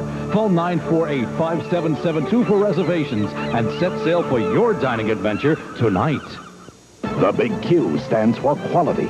In Quaker State's 11,000 RPM Porsche. In Ricky Rudd's high-torque Buick. Clean-running Quaker State with QSX gives them unbeatable protection from wear and tear. And it's the same Quaker State you buy right off the shelf. Quaker State. The big Q stands for quality. Always has, always will. All grades of Quaker State Motor Oil are on sale, only 99 cents a quart at a Curie Brothers in the Woodrow Plaza and Oakwood Shopping Center. If the time has come in your life to shop for a diamond, begin at the prime source, Jimmy's Fine Jewelry. Most comparison shoppers find they can buy more diamond for the dollar at Jimmy's. When you visit Jimmy's Jewelers, you'll find a knowledgeable jeweler behind the counter, a craftsman. Special order jewelry? Jimmy's Fine Jewelers is the prime source for special order work. Jimmy's Fine Jewelers, the prime source, 1435 Richmond Avenue, next to Holiday Inn. Westerly Savings, like Wagner College, is a strong institution with a long and proud history. For 95 years, Westerly Savings has given our customers the kind of service they deserve and the kind of commitment they've needed to meet their financial goals. Everything from savings plans to student loans. We're proud to sponsor the Wagner College Seahawks, the 1987 NCAA Division III national champions. Wagner and Westerly Savings, always headed in the right direction. Member FSLIC, Equal Opportunity Lender. Watching Wagner College football on Staten Island Cable. John Tassiello back here with Kenny Albert. Play underway in the fourth quarter. First down and 10, just across the 20 goes Terry Underwood. It was a 3rd down and 8, and a 14-yard run by Terry Underwood. That was Tom Pugh on that last run, however. On that first down play, just as you joined us, it was Tom Pugh. Take a look at the Wagner sideline.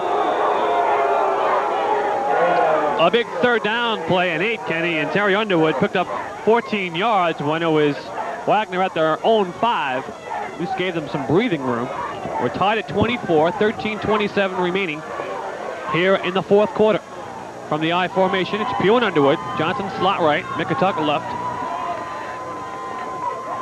As on play action, it's Kovar with time. Pass is complete to Abe Higgins. He's across the 40 to the 45-yard line. First down and 10, Wagner. 22 yards to Abe Higgins, his first reception of the day. Last year he set a Wagner freshman record with 41 catches. This year Higgins 23 catches, 17-yard average per catch. So Higgins is the big play man on the Wagner offense. When they need him short, he's like to compare him to Mickey Schuler of the Jets. That's been the play. Abe Higgins with the big reception on the first down. Just a sophomore, 6'3", 215 from Glenmont, New York. First and 10. Pitch to Underwood. Looking up the middle, and he's brought down close to the 48-yard line. Number 31, it was Dan Feldman, the linebacker, in on the stop. Feldman, one of the keys on the Ithaca defense today. He's been in there on many of the big plays. Feldman, the junior, 6'0", 195 from Candiac, New York. Clock runs, 12:30 remaining. 2nd and 7 from the I. Walker slot left. Johnson right. And off Terry Underwood. He's tripped up immediately at the line of scrimmage by Craig Belcher, the defensive tackle. 12 minutes remaining in the season for one of these teams, unless we go into overtime, of course. So one of the few times Underwood has been tripped up since from the line of scrimmage since the first quarter when he had problems running. 3rd and 7. Ithaca tries to stop this drive here, which started at the 3-yard line. Receiver to the right and left from the pro set. It's Walker left, Johnson right, Kovar back to pass. He's being pressured, he's in trouble. Penalty flag down at the line of scrimmage. Sean Greeley in on the sack. It's the 5th time Kovar has gone down. It could be a holding penalty on Wagner. We'll wait and see. The call by Bill Riccio. See Kovar not seeing Sean Greeley. Sean Greeley's 2nd sack of the season, penalty on Wagner. So Kovar will be forced to punt once again. So that drive ends, and the tough defense of the Bombers stops Wagner's drive. Back at about his 40 for the Bombers. I guess. See what that is as Kovar is back to punt. Is number 82, Scott Van Dyke. What a punt by Kovar, bringing Van Dyke back to his 20. Now gets across the 30, spins and gets to close to the 35. Nice coverage by Van Dyke. And recovery, rather, after he had to be driven back by a nice Kovar punt. It was only a 10-yard return, but it looked like a lot more because of all the spins and yeah, they go back to everything else by Van Dyke. So 11:22 remaining. Now we're tied at 24. Ithaca will take over 1st and 10 on the 34. Tom Pasquale will come out. Tom Pasquale taking over this season for last year's quarterback, senior Ray Dakar, who was an All-American and the ECAC Offensive Player of the Year. So he's filling big shoes, and he led Ithaca to another playoff appearance. Long count. Troy Henry almost offside, got back. The handoff to Scott around the side, but right there is Mark Smith. And he slams Mike Scott to the ground. Well, that's been it on the 1st and 2nd down plays in the last series for the Bombers. Wagner's defense has been there. Let's take a look at it. As Mark Smith stopping Mike Scott dragging him down. Just watch out for the penalties that could give Ithaca the first down, because Wagner right now playing great defense. Second down and 11, a loss of 1 on the play. Scott Van Dyke now comes to the near sidelines. Slot left. From the pro set. Pasquale back to pass, play action. It's knocked down by Troy Henry. Been around the ball. He's had a great game today defensively. Henry Wagner. Transfer from Division I Temple University, so he knows what pressure means in big games. Take a look at the big hand of Troy Henry on the replay. Pasquale spins, and there you see the left hand of Troy Henry getting in on the ball. Pasquale's now 5 for 17. His last 4 passes have gone incomplete. Not known for a passing team is the Bombers. Only 763 yards totally. 17, actually, a lot of passes for the Bombers to throw in one game. Well, Wagner's forcing them to do that. Here is Pasquale rolling out. The passing is complete to number 80, Dwayne Siebold. Pasquale only threw 27 passes all season, and he's thrown 18 today. That's a first down, too, on third down, a big play. And Ithaca will have the first down at 10 at the 45. You see the reception by Siebold as Pasquale had to roll out. Pasquale now 6 for 18, 54 yards on the day.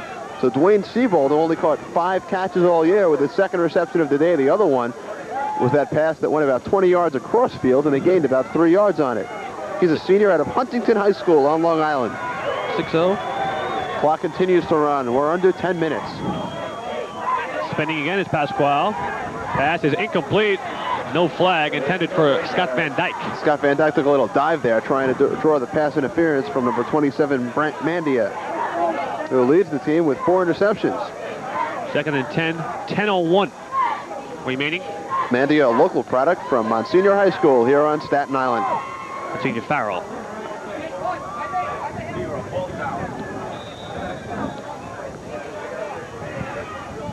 Wagner 24, Ithaca 24. Coach Walt Hamline yelling instructions on the bench. From a split back formation, now the lone setback remains Pat McLaughlin. Receivers to the left and right of Pasquale. The handoff to McLaughlin up the middle and then driven back. I believe it was number 43, Scooter Whiting, as you see Coach Walt Hamline. Whiting's also been in on a lot of big defensive plays. Sophomore out of Hackensack High School. Here you see it again. McLaughlin forced back by number 43, Gordon Scooter Whiting. The third. We haven't listed down. 23 tackles. What's his middle name? That's a lot of names. 3rd and 7 from the 47, call it, of the Bombers. 9:26 to go from the pro set. Back to pass. As Pasquale, wobbly pass. It's incomplete. Good timing on the play by Frank Swartz. That pass intended for Scott Van Dyke.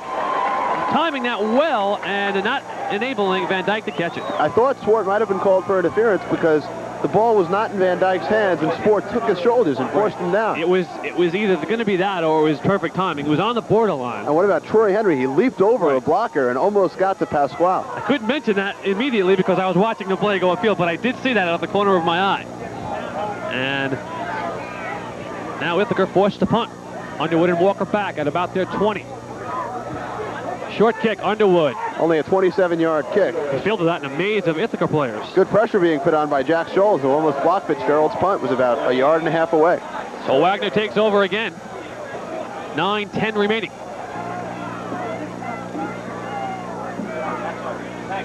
The latest Underwood numbers, 23 carries, 129 yards, 3 touchdowns. 1st and 10 from the I formation. Receivers to the right and left of Colvar. The pitch to Underwood, and he's stopped.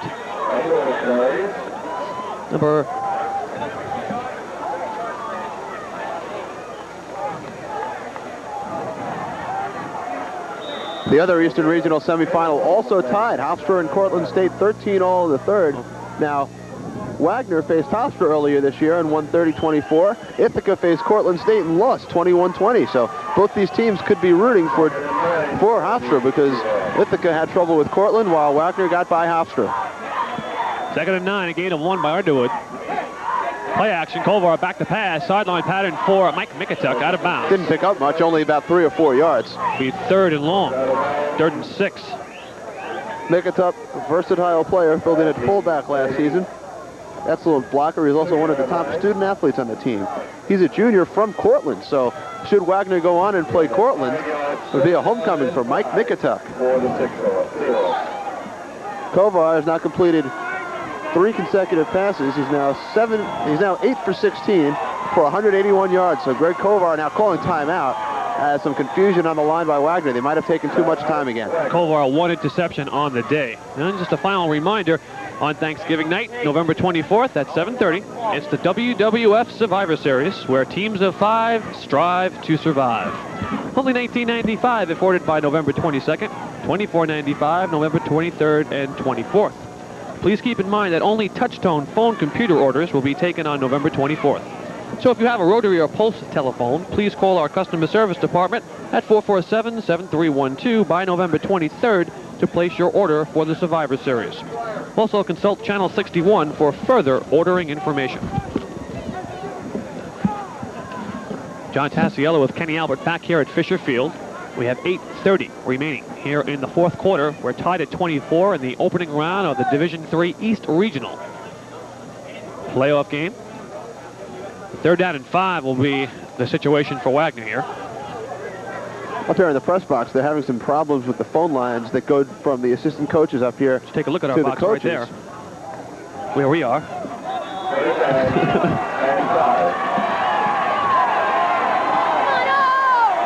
3rd and 5.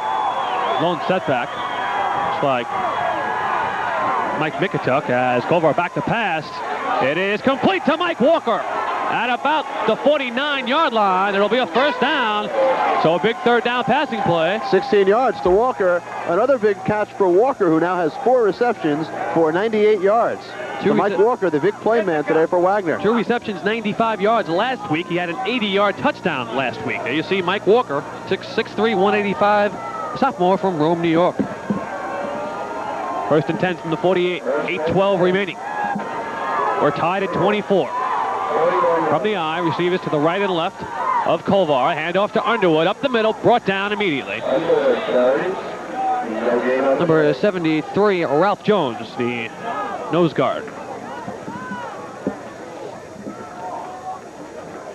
Clock continues to run. We're under 8 minutes. Tied at 24.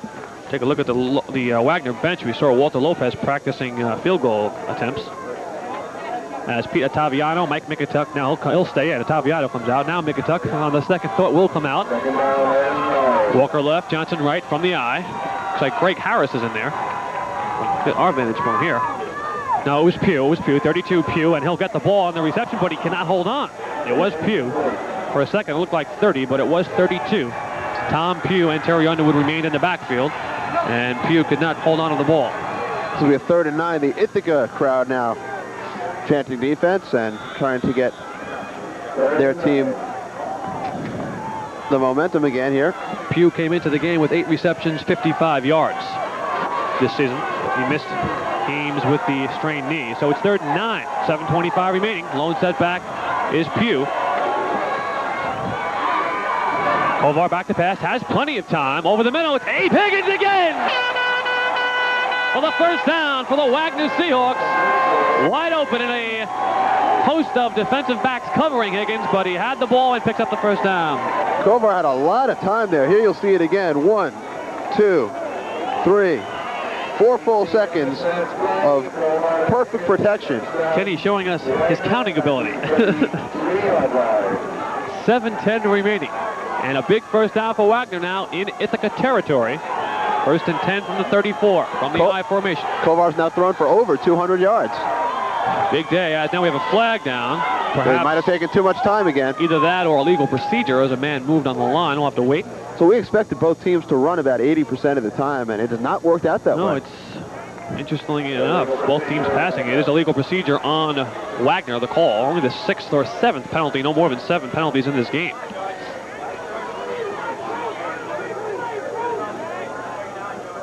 So both coaches looking to do what got them here.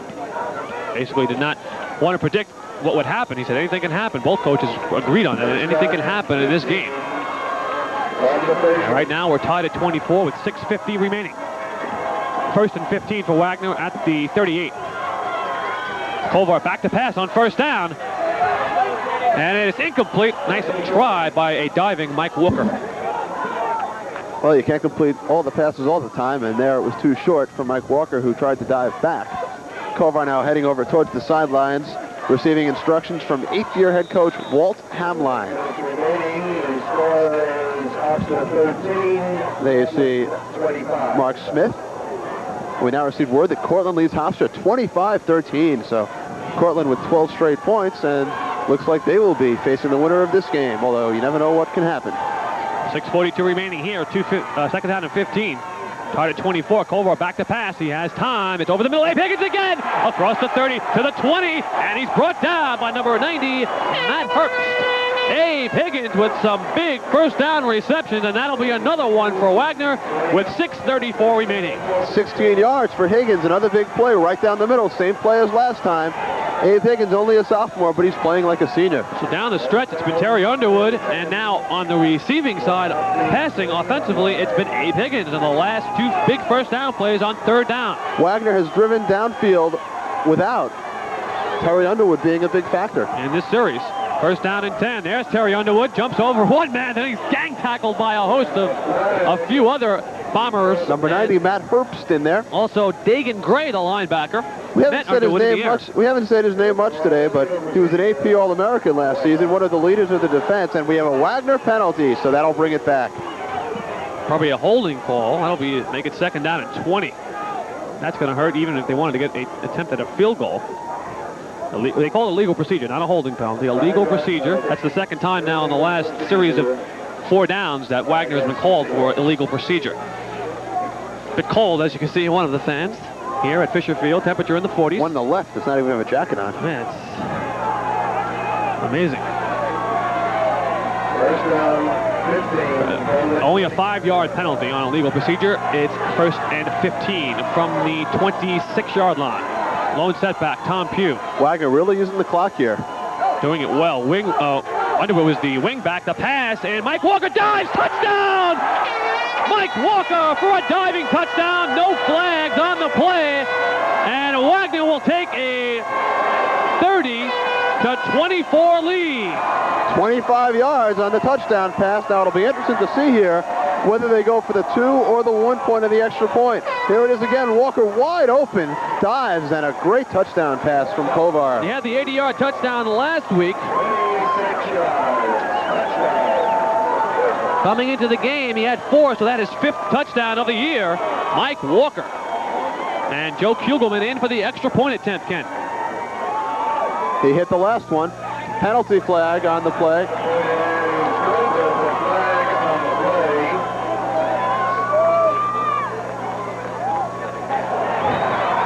Penalties on Ithaca, so the extra point will count. And with 5 minutes and 48 seconds remaining in the 4th quarter, it's Wagner 31, Ithaca 24. The final reminder here, our Thanksgiving holiday hours for Sun M and Cable. Customer service in the cable store, of course, will be closed on Thursday the 24th, Thanksgiving Day. Friday the 25th, the cable store open from 9 to 5. Customer service will be closed. And on Saturday and Sunday, the 26th and 27th, the cable store and customer service both closed. Also, touch-tone orders only will be taken for pay-per-view during the holidays. The number for that is 720-2222. And if you're having problems with your cable service at any time, our repair service will be open during the holiday weekend. The number to call there is 447-7161.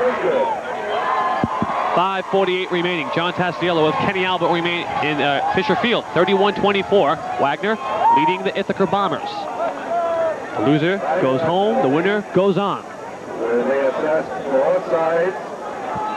5-yard penalty, offsides on Ithaca on the extra point, so Walter Lopez will kick off from the 40. Ithaca with not much time remaining here, 5 minutes 48 seconds.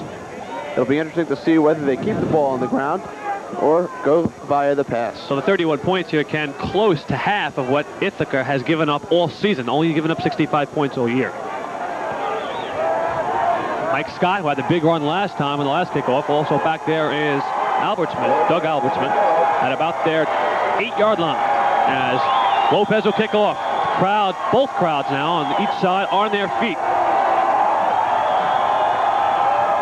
Line drive kick. It goes to Albertsman. They keep it away from Scott, who is quicker. Albertsman across the 30 has room, and now he's brought down. So a little trouble on special teams today for the Seahawks. Well, Ithaca started off with good field position. They've had field on many of their possessions. Yeah. It's been a well-played football game. He ran it towards the far sidelines. Game's been played just as well as we expected, although I expected a little less scoring. I know you didn't. Well, one of us had to be wrong. First and 10 for Ithaca on their 38-yard line. The reason I felt that way is both teams could put up points. And they have it here in this game. First down and 10 from the 38. From the pro set, receive it to the left of Pasquale. The handoff to Scott. Tries to get free, brought down after a good gain of about 5. The clock, though, will run. That's the only thing that's going to hurt now with Ithaca trailing. They're a running team, and they only have 2 timeouts remaining. Keep the ball on the ground. That clock's going to go. 2nd and 5 from the Bomber 43. Clock runs with 5:10 remaining. Scott Parker now slot left. As a handoff is kept by, no handoff, a handoff kept by Pasquale. The quarterback kept the ball. Fake handoff. Faked you out, too. Correct. I've been known to be faked out as you take a look at the Wagner bench, one of the defensive coaches. See Mike Walsh with the headset on, the defensive coordinator. Pasquale down. He was hurt last week, as Kenny mentioned earlier, with the hip pointer. Well, while we're waiting, well, Cortland now leading 25-20. Hofstra with a touchdown. Coming back. We'd like to thank John Stallings and Loris Merniques of the Sports Information Department at Wagner, Pete Moore, the Sports Information Director at Ithaca, Brian Albert, our statistician today, as well as our director, Roy Menton. Doing a fine job, as is the entire Staten Island cable crew. Braving the cold weather here at Fisher Field. A cloudy day. It's been that way most of the day. Oh, Director Roy Menton is sitting in a heated truck right now, so he's doing fine there. Feet up, relaxing. Staten Island Cable is pleased to announce the addition of pay-per-view programming for our cable subscribers. Now available on cable channel 62 and 63, our Viewer's Choice services will bring you recently released movies, exclusive sporting events, and much more. Tune to channel 61 to find out how to order events and what's coming up. There we are, folks, as there we're waving, if you can see us somewhere, under the R of Wagner. In our press box. That's because we mentioned our director, Roy Menton. That's why we got on camera. That's right. Flag down. This play got underway.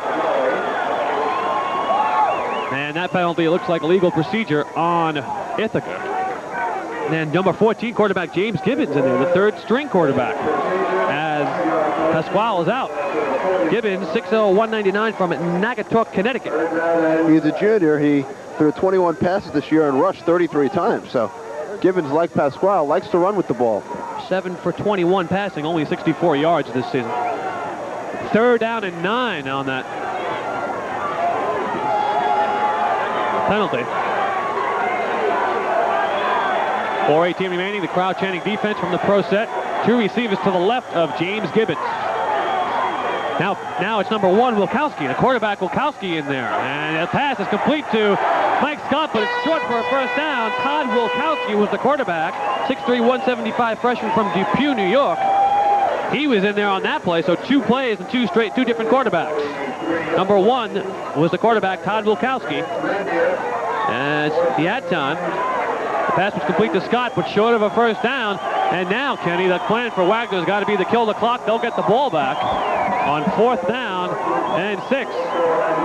Back to punt will be John Fitzgerald. Back at their 25 will be Mike Scott and Mike Walker, and Terry Underwood. Long count trying to get Wagner offside. High punt, good hang time. Walker calling for the fair catch at his 26. So Wagner will just look to run out the final 3:21 here. They will keep the ball on the ground. Ithaca will call 2 timeouts, plus we'll have the 2-minute warning. So the Wagner Seahawks, 3 minutes and 21 seconds away from advancing to the quarterfinal round of the national playoffs, looking to defend their 1987 NCAA championship. Feelings, nothing more than feelings. The crowd anticipating a Wagner win, but still 3:21 remaining. Mike Mikutuk, Keith Johnson, true receivers now to the right of Kovar from the I formation. Pugh and Underwood. It's Terry Underwood with the pitch, goes around the right side, follows the blocking of Tom Pugh, but he's brought down. Dan Feldman in on the tackle. Ithaca will use timeout number 2. They have 1 remaining. You don't have to leave the comfort of your home to enjoy blockbuster movies and exciting entertainment. With Viewer's Choice, all the latest video releases and exclusive sporting events are available at low prices and easy access. So forget the video store and waiting. Tune in to Channel 61 for previews of all the exciting Viewer's Choice selections. So Wagner with the 2nd and 10. Underwood stopped at the line on that last play. 3 minutes, 10 seconds remaining, 4th quarter. Taking a look at some of the statistics for today's game. Kovar passing 13 of 22, 259 yards. Walker, the leading receiver, 5 catches, 124 yards, and that last touchdown, his 1 touchdown. Underwood, 27 carries, 130 yards, and 3 touchdowns. He's been stopped for no gain in his last 3 carries. For Ithaca, Pasquale, 6 of 20 passing, 54 yards. Pasquale also 74 yards rushing, and Mike Scott, 126 yards rushing on 20 carries. The big difference here so far, no points for Ithaca in this 4th quarter. Wagner with the only other points, a touchdown. They lead here now 31-24. Play underway. Kovar rolling near sidelines, being chased, and he'll be brought down for the 6th time today, unofficially. 2:57. The big thing he wanted to do, and he did, was stay in bounds. He was going for the sidelines. I thought he would have made the mistake, but the senior quarterback stayed in bounds. He's a little slow getting up. Now Ithaca does call their last timeout. It'll be 3rd down and very long for Wagner. Gain of 3 yards. Still running. Clock runs. Timeout called. Okay, Ithaca did not call the timeout. Maybe they do not have another timeout. We had them unofficially for 1 remaining. I think they'll wait until they have the ball so they can see what they can do with it. Okay, 3rd and 7, 2:28 remaining. Lone setback, Tom Pugh. Check it, that was Mike Mikutuk, the lone setback. Kovar back to pass. Oh, it's intercepted. The 2nd interception. Matt Herbst. Of the day. He had 2 last week, Kovar did, and that's got to hurt. Matt Herbst, number 90. And Ithaca will take over in tremendous field position with 2 minutes and 16 seconds remaining in the 4th quarter. Jim Butterfield could not ask for a better situation. Now, I know it's early here, but if Ithaca scores a touchdown, would you go for the 1-point extra point in the tie and the overtime, or the 2 points and the win? Well, I told you at the beginning of the game, before we went on the air, Kenny, that's why I don't want to be a coach. From the split back formation, receivers to the right and left of the quarterback, it is Wilkowski, number 1. Going 1st down on a pass play. It's complete to Scott Van Dyke, and he's brought down across the 35-yard line by Brian Belau. 31-24 Wagner, and we have 1 minute and 57 remaining. There you see the replay. Wilkowski, the quarterback. Pass complete to Scott Van Dyke. So apparently there is no 2-minute warning. That last time in the 1st half we had just a timeout as play underway. Handoff, and number 33, Mike Scott, now flags down. Mike Scott with the handoff. Now we have a whistle, and stopping the clock is referee Riccio. Bill Riccio, wait for the call. It's on Wagner, a defensive penalty. So things right now at the end of this game going wrong for the Wagner Seahawks. First the interception, now the penalty, which will probably be a 1st down for the Bombers. Well, it'll be a 1st down anyway because Scott gained enough yardage. With 1:43 showing, the Bombers with 1 timeout remaining. The only positive point right now going right for Wagner is that they lead 31-24. That is definitely a positive with 1 minute 43 remaining. I'd rather be Wagner right now, even though Ithaca has the ball on the 13. It's a 15-yard penalty. That's a second. Is it a personal foul penalty, that call? That's the 2nd time that's happened in this game. Happened in the 1st quarter and now in the 4th quarter. Tough penalty for Wagner to take. 2 receivers to the right. from the pro set, Todd Wilkowski. Back to pass. And it is tipped, and it is incomplete just at the last second, the hand of Mark Smith. Intended for Scott Van Dyke, I should say, and Van Dyke wound up standing on his head there when he couldn't make the reception. And he was open, Kenny, on that sideline, so Smith was lately getting his hand in late, but making the play. The clock does stop, though, with 1:29 remaining. Second down and 10. And Mark Smith has been one of the key defensive players for the Seahawks this afternoon. Smith has had a good game. Maurice Hargrove, Troy Henry, one of the key defensive players in this game. The Ithaca side of the crowd is standing. And if you're watching this game tonight on Saturday night, we'd like to remind you can see it again Monday at 6:30 and Tuesday at 8 p.m. From the pro set, two receivers again to the right side of Wilkowski. On play action, Wilkowski. No, it's a handoff. Faked me out again as it was Mike Scott getting the ball to the 10-yard line. Scott now with 133 yards on 22 carries. That was He's got his job today. That was a drawer. Third down and 7 on the 10. A minute 10 remaining. And the Bombers will use their final timeout on third down. So what do you look for the Bombers to do here on third and long? Well, last time they did that, well, at the time before the last, they had a third and long. They went for the running play on 3rd and 12 when Mike Scott picked up the first down. The next third down and long play, they did pass. So Coach Butterfield is trying to keep the Wagner team off balance. On third down, I would say he would go to the handoff because you know, Kenny, on fourth down, he's going to go for it again. So Wagner will be in a zone defense here, in a prevent defense, trying to stop the pass into the end zone. They'll give him the 2 or 3 yard gain if they have to. I think it'll be a handoff, and then on fourth down, if they are at fourth down, of course, Jim Butterfield down by the 7 has to go for it. And every individual play from here on in, the most important play of the season for Ithaca. Wagner, of course, with the lead, although they did not want to give up a touchdown, obviously, because Ithaca would be able to win it with a 2-point conversion. Which I wouldn't want to be, again, in that decision-making situation. And Ithaca has been successful so far today on 1/3 conversion after the touchdown. Wagner crowd getting up now to the urging of the players on the Wagner side. 3rd and 6, call it, from the pro set. 3 receivers in there. Going to the pass play, it is complete, but out of bounds. Van Dyke. Close to the first down. Gain of 4 for Van Dyke on the pass from Wilkowski. 4th and 2. No timeouts, 50 seconds remaining. Wilkowski back to pass. It is caught for the touchdown. Number 40, Patrick McLaughlin, and it's now a 31-30 Wagner lead. Wilkowski has come in and completed 4 or 5 passes for 22 yards and a touchdown. The replay, and they're going for the extra point to tie it with 46 seconds remaining.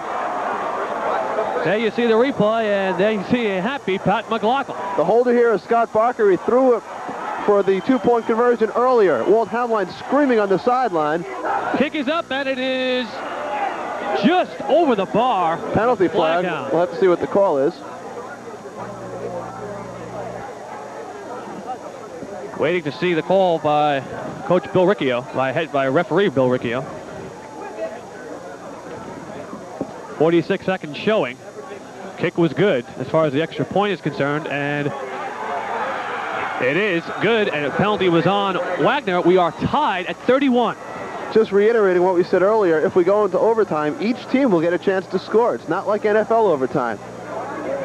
One team will take over on the 25-yard line of the opponent, and it'll be like a regular series of downs. So each team, if one team scores, the other team has a chance to come back. 46 seconds remaining. Wagner 31, Ithaca 31.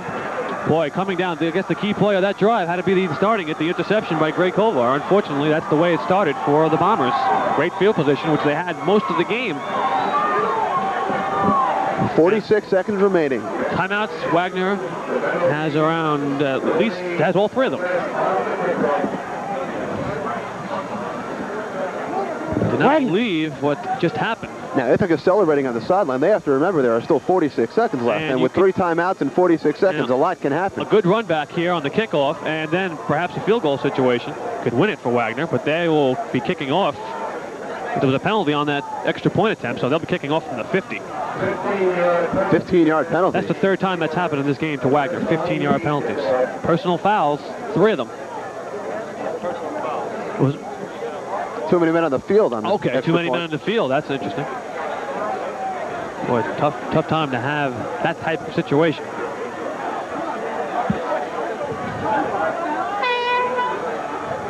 So the kickoff by Sullivan.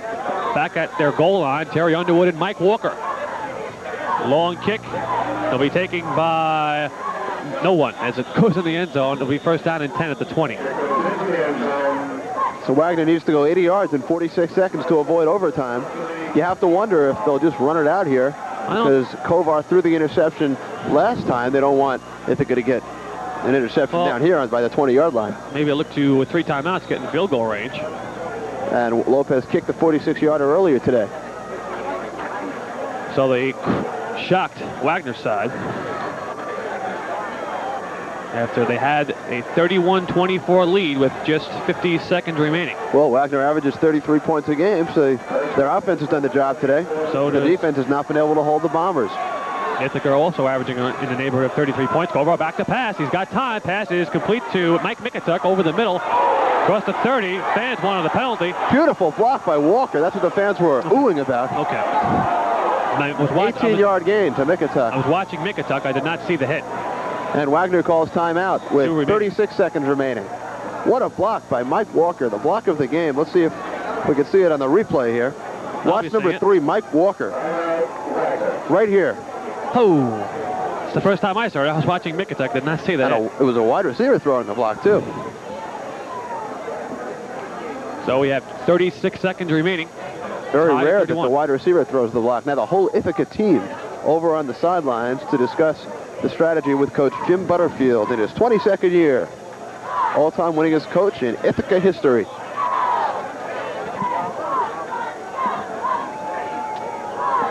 Just a reminder, now available is the Memory Bank. It's a process that pays your cable bill automatically. With the Memory Bank, your cable bill is always paid on time. For further details, ask your Staten Island Cable representative. Come on, Richie, let's go! Here you see Walter Lopez practicing on the sidelines. Number 2, the holder, is Joe Kugelman, the other place kicker who handles some of the extra points and kickoffs. First and 10 for the Seahawks, the 36-yard line. So the big play, the interception by Matt Herbst with 2:16 remaining that led to the touchdown, the tying touchdown. 2 receivers to the right. Kovar back to pass, looking for Keith Johnson. It's complete and out of bounds, stopping the clock. 12 yards from Kovar to Johnson, and Wagner with 31 seconds. Now they need to get down to about the 30 for Lopez to be in field goal range. So now, Kenny, the big offensive line of Wagner giving Greg Kovar a lot of time. And Kovar has passed for 290 yards. Official time remaining, 31 seconds.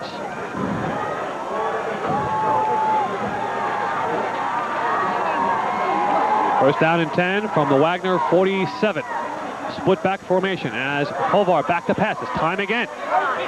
It is up for grabs. Intercepted. No, yes it is. Intercepted by number 15, Tom Knapp. The 3rd interception of the day. And it looks like we're headed for overtime, while there are 24 seconds remaining. They're still discussing it, however. The Bombers do not have a timeout. Let's take a look at it on the replay. It is tipped up, and it looked like it was. It looked like it was intercepted. Now they say no. Well, they must have saw the replay we saw, but not from our angle. Definitely looked like it was an interception for Knapp. So, still only 2 interceptions in this game for Kovar. Second down and 10, a big break. That's been the only break towards the last 2 minutes for Wagner in this last 2 minutes. 24 seconds remaining now. Ball on the 48. Wagner with a 2nd and 10. Let's take a look at the replay again. See if we can try to pick it up. Tough play as is back. It's Higgins with the short reception. He's brought down, but he'll pick up a first down. Passes the yard markers, hit down hard. 12-yard gain for Abe Higgins. Wagner calls timeout with 16 seconds left. They need to get 10 to 15 more yards here. Ithaca's defense playing a little too wide open. I think they need to play more. Prevent defense. Prevent defense. There looks like they're Wagner might have time for 2 more plays before a field goal. They definitely need at least 50, maybe 10 yards, but there you see the score. Maybe 15. And will have to be sideline patterns. See the Wagner bench. Number 89, Peter Taviano. Want to advertise your business on TV? Television advertising is now available to local businesses on Staten Island Cable. You can now advertise on CNN, MTV, ESPN, USA, Madison Square Garden, and Sports Channel. Rates are available on request. Call 447-0241. Both teams out of timeout, so Kovar must throw to the sidelines because even if he throws here and it's complete and they don't get out of bounds, they won't have time to get Lopez in the game. Lopez now standing on the 38-yard line, so he can run in as soon as he's needed, although he probably won't have time to get in if they don't get out of bounds. And the only thing that could stop this game, because we should have a winner decisively with the overtime, the only thing that would stop it at a tie is the darkness. There are no lights here at Fisher Field. Well, we'd have to play about an hour for that. 16 seconds remaining. Tied at 31, the Bombers and the Seahawks. On setback, looks like Mike Mikutuk from here as Kovar back to pass. He's being pressured this time. Pass incomplete. Stops the clock only with 12. 4 seconds off the clock there.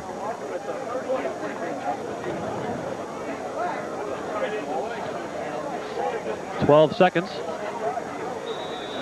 Second down and 10. Kovar looking for instructions from Coach Walt Hamline on the bench. And the teams with no timeouts remaining. And the 30-second clock running, so Kovar has to go over there quickly after talking to Hamline to tell the team what play to do. On setback, Mikutuk. Kovar back to pass. He's got time. Now he's pressured. Pass is complete. Over at the far sideline. And out of bounds. Keith Johnson, Keith Johnson with the reception. Walter Lopez will come in for approximately a 42-yard field goal. Now you see the reception. Keith Johnson getting out of bounds. And so this is it for the game. Remaining. Everybody will be on their feet. All the photographers go behind the goal line to try to get an angle of this. So this field goal could attempt it. It'll be what? How many yards for the field goal? This is a 44-yard attempt. This is for the game. And it could be a movement on the line of Wagner. Wagner looking to get Ithaca offside. To wait for the call. It is on Wagner. That'll move him back 5 yards. It'll be a 49-yard attempt. That is crucial. Lopez hit from 46 earlier today. It's 2 for 3 on the air from that distance. So the Wagner penalty is really hurting him towards the end of the game. Especially this one, because if this field goal is missed by 5 yards or so, that's the key.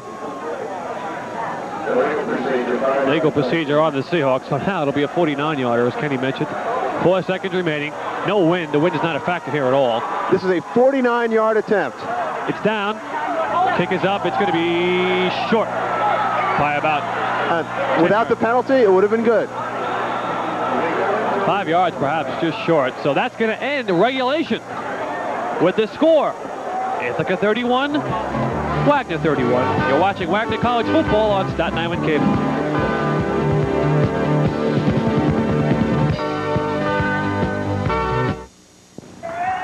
Westerly Savings, like Wagner College, is a strong institution with a long and proud history. For 95 years, Westerly Savings has given our customers the kind of service they deserve and the kind of commitment they've needed to meet their financial goals. Everything from savings plans to student loans. We're proud to sponsor the Wagner College Seahawks, the 1987 NCAA Division III national champions. Wagner and Westerly Savings, always headed in the right direction. Member FSLIC, Equal Opportunity Lender.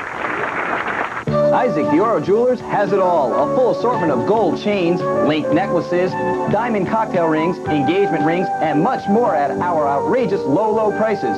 The guaranteed lowest prices in all 5 boroughs.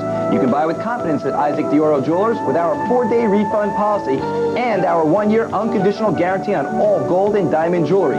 So come to the leader, Isaac Dioro Jewelers. We treat you like gold.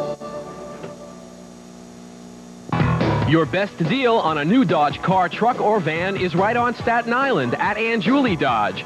See the most complete selection of Dodge Caravans, custom vans, pickup trucks, and Dodge work vans in stock. Enjoy spectacular savings on the luxurious Dynasty, the sporty Daytona, and the Dodge Omni America starting as low as $59.95. The greatest selection, the best service, and the guaranteed lowest prices are on Staten Island at 340 Bay Street and Julie Dodge.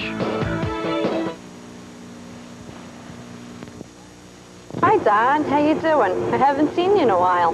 When did you go into nursing school? When I heard about the free tuition program at St. Vincent School of Nursing. Free tuition? You're kidding. What's the catch? All you have to do is work at St. Vincent or Bailey Seton 4 years after you graduate, which isn't so bad when you consider the salaries and the benefits they're offering now. Sounds like a good deal. How can I find out more?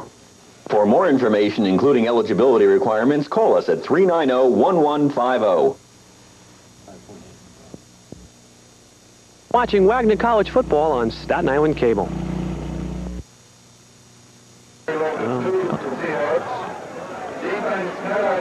John Tassiello with Kenny Albert back here at Fisher Field.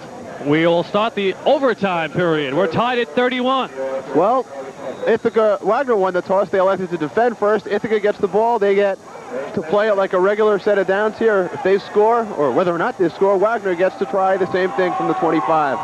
There's no time kept. It's just whoever hits the most points at the end of this series, as Wilkowski hands it off.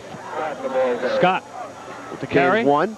So no matter how many points Ithaca scores in this possession, 3, 6, 7, or 8, Wagner gets the ball starting from the 25, and they get the score. If it's tied, at the end of one overtime period is what it's called. When each team gets one possession, they'll keep going. There was a game last year in the Midwest tied at 21. They used this rule. Final score was 53-52. We could do that. We could be here that long, folks. Second down and 5. And the defense cannot score in overtime. That's correct. Turnover or interception. Nobody can score as the handoff. And to Scott. Gets close to the 15-yard line, across the 15. Gain of 4, so Scott now with 142 yards on 24 carries. And it is a first down.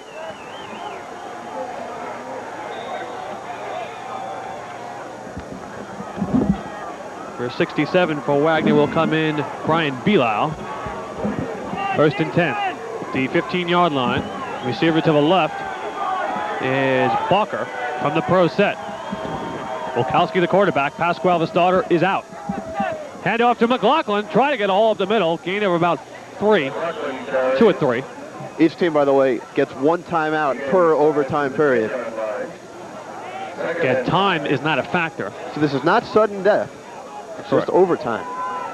Wilkowski has done a tremendous job since coming in. He's 4 of 5 for 22 yards and 1 touchdown. But the big play, Matt Herbst with the interception. Wagner was leading by 7, and they had the ball with 2:16 left. Receiver to the left. Split back formation, long count. Wilkowski keeps it. Pick up perhaps 3. It'll be third down and call it 2. They can pick up a first down before a touchdown. Third down and 2.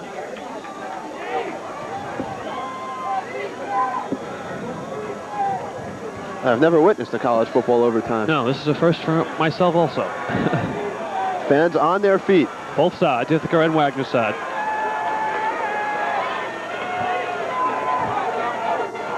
Third and 2. From the 6-yard line, call it. They can pick up a first before the touchdown. And for no gain is McLaughlin as he gets the handoff. It'll be 4th down and 2. Let's see if they go for the touchdown or the field goal here. Should be an interesting call by Coach Jim Butterfield. Let's take a look at the replay. McLaughlin with the handoff. At the line. It's number, cannot see who made the tackle on that play. They will go for the field goal here. So coming into the game, Matt Sullivan. I guess you have to go for the points. Because if they didn't, most important thing. If they went for the touchdown and were stopped, all Wagner would need would be a field goal. They can kick it on the 3rd or 4th play. And that would be the end of the game. Although a 25-yard yards out would be a 40-yard field goal. This is a 24-yard attempt for Matt Sullivan. Has the distance right through. Ithaca takes a 34-31 lead. So now Wagner gets the ball, 1st and 10 on Ithaca's 25. A touchdown wins it, a field goal ties it. And no points, Ithaca would win if Wagner does not score here at all. Pressure situation here for Greg Kovar and the Wagner Seahawks. Interception would end the game. Defending national champions with their backs against the wall right now. 1st and 10 on the 25. Hugh and Underwood in the backfield. Mickatuck line wide right. Kovar pitches back to Underwood. He's across the 20, across the 15, down to the 13-yard line, a 12-yard gain for Terry Underwood. Without question, Kenny, it's going to be Terry Underwood all the way in this overtime. He has 28 carries for 142 yards. Here it is again, the crowd chanting Terry. Wagner 13 yards away from advancing to the NCAA quarterfinals. Brought down by Tom Knapp. I don't think you'll see Kovar pass at all. No, definitely not. Mickatuck lined up wide right, Johnson wide left. Underwood again, down to the 10-yard line, 3 more yards for the underdog. The only thing is here, everyone knows, including the defense of Ithaca, well, they know, Underwood's getting it. They know it, but he's just gained 15 yards in the last 2 plays. Now they know it mentally, but can they stop him physically is the only thing that remains to be seen. Mike Walker, Abe Higgins now come in, replacing Mike Mickatuck and Pete Ottaviano. 2nd down and 7 on the 11. Johnson wide right. Hugh and Underwood lined up behind Kovar. Ball's on the 11, 2nd and 7. Long count. Handoff Underwood. Inside the 10, down to the 8-yard line, gain of 3. And he can pick up a 1st down before the touchdown. It'll be about a 3rd and 4 on the 8. Big play here for the Seahawks. They shuffle the receivers back in. Mickatuck and Ottaviano back in. Walker and Higgins come out. So a big play here for the Seahawks. A 1st down would almost guarantee a victory. If they pass, it would beat Underwood, I think. And if they don't make the 1st, they would probably see a field goal attempt to try to tie it. 3rd and 4 on the 8. Kovar, the pitch back to Underwood. Down to the 6, no 1st down. So Wagner will have a 4th and 1. Interesting decision now by Coach Walt Hamlin. He might call a timeout. What do you do here? They need 2 yards for a 1st down. If they didn't get the 2 yards... They did call the timeout. If they didn't get the 2 yards, the game is over. So we'll see if Walter Lopez kicks a field goal. Yes, Walter Lopez is coming into the game. Number 2, Joe Kugelman, out there to hold it. I should say Kugelman. Well, it's the holder. Let's see. It's Kugelman, number 2, coming out. So Lopez missed that last field goal, so his confidence might be down. Joe Kugelman in to attempt a short field goal. It'll be approximately 21 yards. Kugelman from that distance, 1 for 2. And watch for the fake here because Kovar is the holder. Kovar's the holder. They have Joe Gilligan, the tight end, lined up wide right. Looking for the tie. This will be a 23-yard field goal. Double split end, double tight end, Gilligan and Higgins. Joe Kugelman, the kicker. Here's the snap. The kick is up. It's no good. The game's over. Ithaca wins. The Ithaca Bombers will advance to the NCAA quarterfinals. They have defeated the Wagner Seahawks 34-31 in overtime, and Wagner will not defend their 1987 NCAA championship. There you see the Ithaca crowd. Ithaca crowd and players going crazy on the field. Joe Kugelman missing a 23-yard field goal in overtime. So the 34-yard field goal by Matt Sullivan here in overtime wins it for the Bombers. And Terry Underwood, one of the first players over to shake hands for Wagner. And now Ithaca has played Wagner twice in their history and have won both times. It's won in overtime, 34-31, as freshman, tough play for a freshman to kick the tying field goal in a playoff game, a freshman in a playoff pressure situation. So there you see the final score. Bombers 34 and the Seahawks 31. So the defending champion Seahawks will not repeat. They lose 34-31 to Ithaca. We'll be back to wrap it up right after these messages.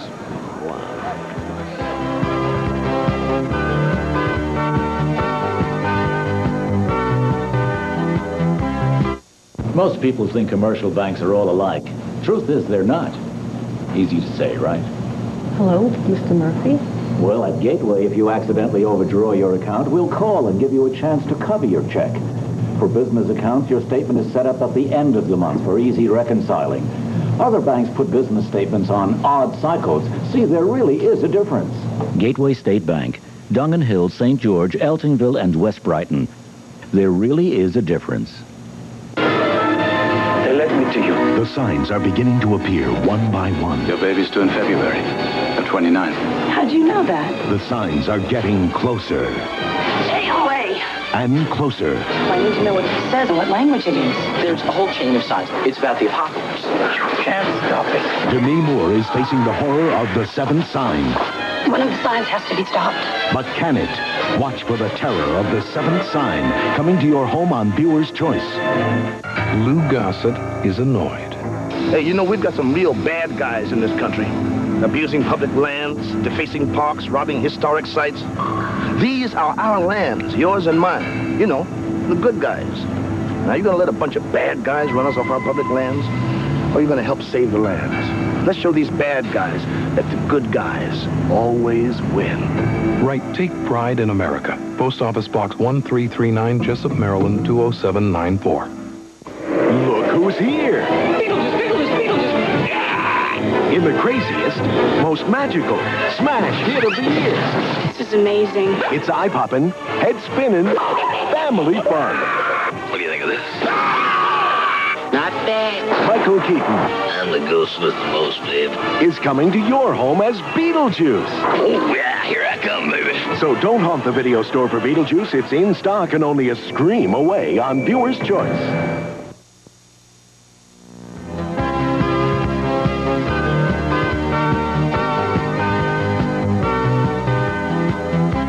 Kenny Albert with John Tassiello back at Fisher Field on Staten Island. Disappointing loss for the 1987 national champion Wagner Seahawks, 34-31 to the Ithaca Bombers. John, well-played game, only 2 turnovers, 34-31, 2 of the top teams in the East in Division III. And key to the end was the turnover when Wagner led by a touchdown, and Matt Herbst with the interception set up the Ithaca touchdown at the end to tie it at 31. And Ithaca is not a team that beats themselves. You have to beat them to beat them. And Wagner, basically what they lost was because of a mistake. Wagner was up 7, 31-24. Matt Herbst came up with the big interception with 2:16 remaining for Ithaca. They then tied the score, and Matt Sullivan kicked a 34-yard field goal in overtime before Wagner missed the 23-yarder in overtime by Joe. Big game today for Greg Kovar, the Wagner quarterback. He was 17 of 29, 315 yards. And Terry Underwood, 31 carries, 149 yards. His Wagner career is over, but he has a lot to look back at and be proud of. The criminal justice major, again, 4 straight for a 1,000-yard season, average 152 yards in career rushing average, all records in Wagner and in the NCAA. He'll be attempting to make the NFL. He'll be in some camps next year. I'm not sure he'll make it or not, but he wants to try. It was a tough situation for the freshman kicker, Joe Kugelman. Coach Walt Hamline going with him for the field goal attempt in the overtime. He did not go with Walter Lopez. It's a tough loss, and Wagner will not defend their national championship. On the other side, for Ithaca, Mike Scott, 24 carries for 142 yards, but he wasn't really as much of a factor as Underwood was. No, not running-wise. As a matter of fact, the big rusher, when you mentioned during the game, was Tom Pasquale. Before he got injured, he was leading in rushing at that particular point. So, John, we're down to the final 8. Ithaca will go on and face Cortland. They're both in Cortland, Ithaca and Cortland State, both in the city of Cortland. And Cortland beat Hofstra today 25-20. Now, 2 weeks ago, Cortland beat Ithaca 21-20. So this is a rematch of the game in which was Ithaca's only loss of the season. That's a toss-up, anybody's ball game. It was I believe it was a rainy day in that game, Cortland and Ithaca will be looking for revenge. So the Ithaca Bombers advanced to the NCAA Division III quarterfinals with a 34-31 victory over the defending national champion Wagner Seahawks. This is Kenny Albert for John Tassiello saying so long from Fisher Field on Staten Island.